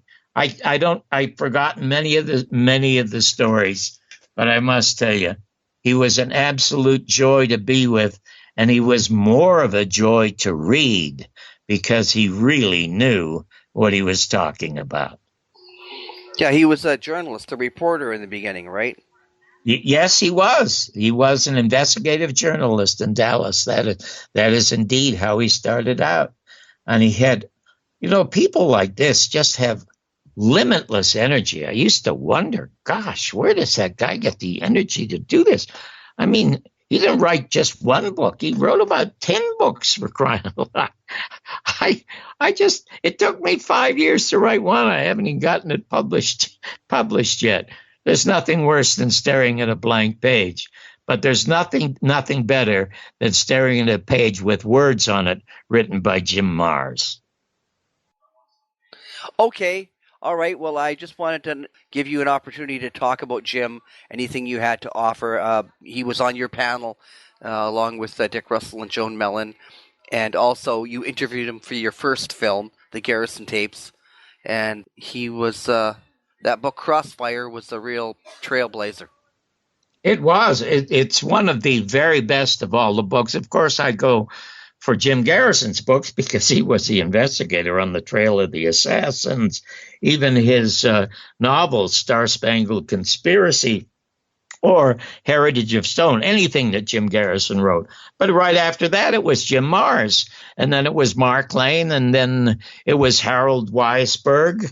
There are a number of them, and there's a good book out now by David Talbot called The Devil's Chessboard. But there's a lot of great reading material, lots of great reading material, and I am so pleased that Jim called to thank me for including him in the latest film. And I screened it. I screened the rough cut last year at Judith Baker's conference, and he was there with Beverly Oliver. And I must tell you, he gave me the sweetest bear hug when it was over and thanked me for not only making the film, but making him a part of it. And I can't tell you how much that meant to me, because, I mean, I'm not a conspiracy theorist. I'm just a storyteller. I'm not an investigative reporter. People keep saying that I'm an investigator. I'm not an investigator. I'm just a storyteller. And there's nothing greater, no greater story in America than that of Jim Garrison, the bravest American who ever lived, bar none. Nobody stands close to Jim Garrison for courage. And, of course, those people who supported him, like Oliver Stone and like you and like Jim Marrs, they're invaluable people. I am just brokenhearted that Harold Weisberg did what he did to Oliver Stone. That I do not understand, because his books are wonderful and they're self-published, as Penn's Jones' book is self-published, Forgive My Grief. Anyway, I do mention the books in the film, and Jim, I'm so glad you're doing this. And also, I'm so glad you interrupted me, because I could go on forever talking about that fabulous night at UNLV. And I'm sorry the DVD is not available any longer, but if people send me a message on Facebook somehow, I will find a DVD and get it to them, because it is great theater. There's never been a panel assembled that interesting or that lively anywhere in the world, and that would be a panel that would include your friend Jim DiEugenio, who was brilliant, and Oliver Stone, who was brilliant. But for theater and for information, nothing beat those three people for an hour and a half at the end of the Garrison tapes. So I hope you find it and you watch Jimmy once again. All right. Did you ever call him Jimmy? I never heard anyone call him that.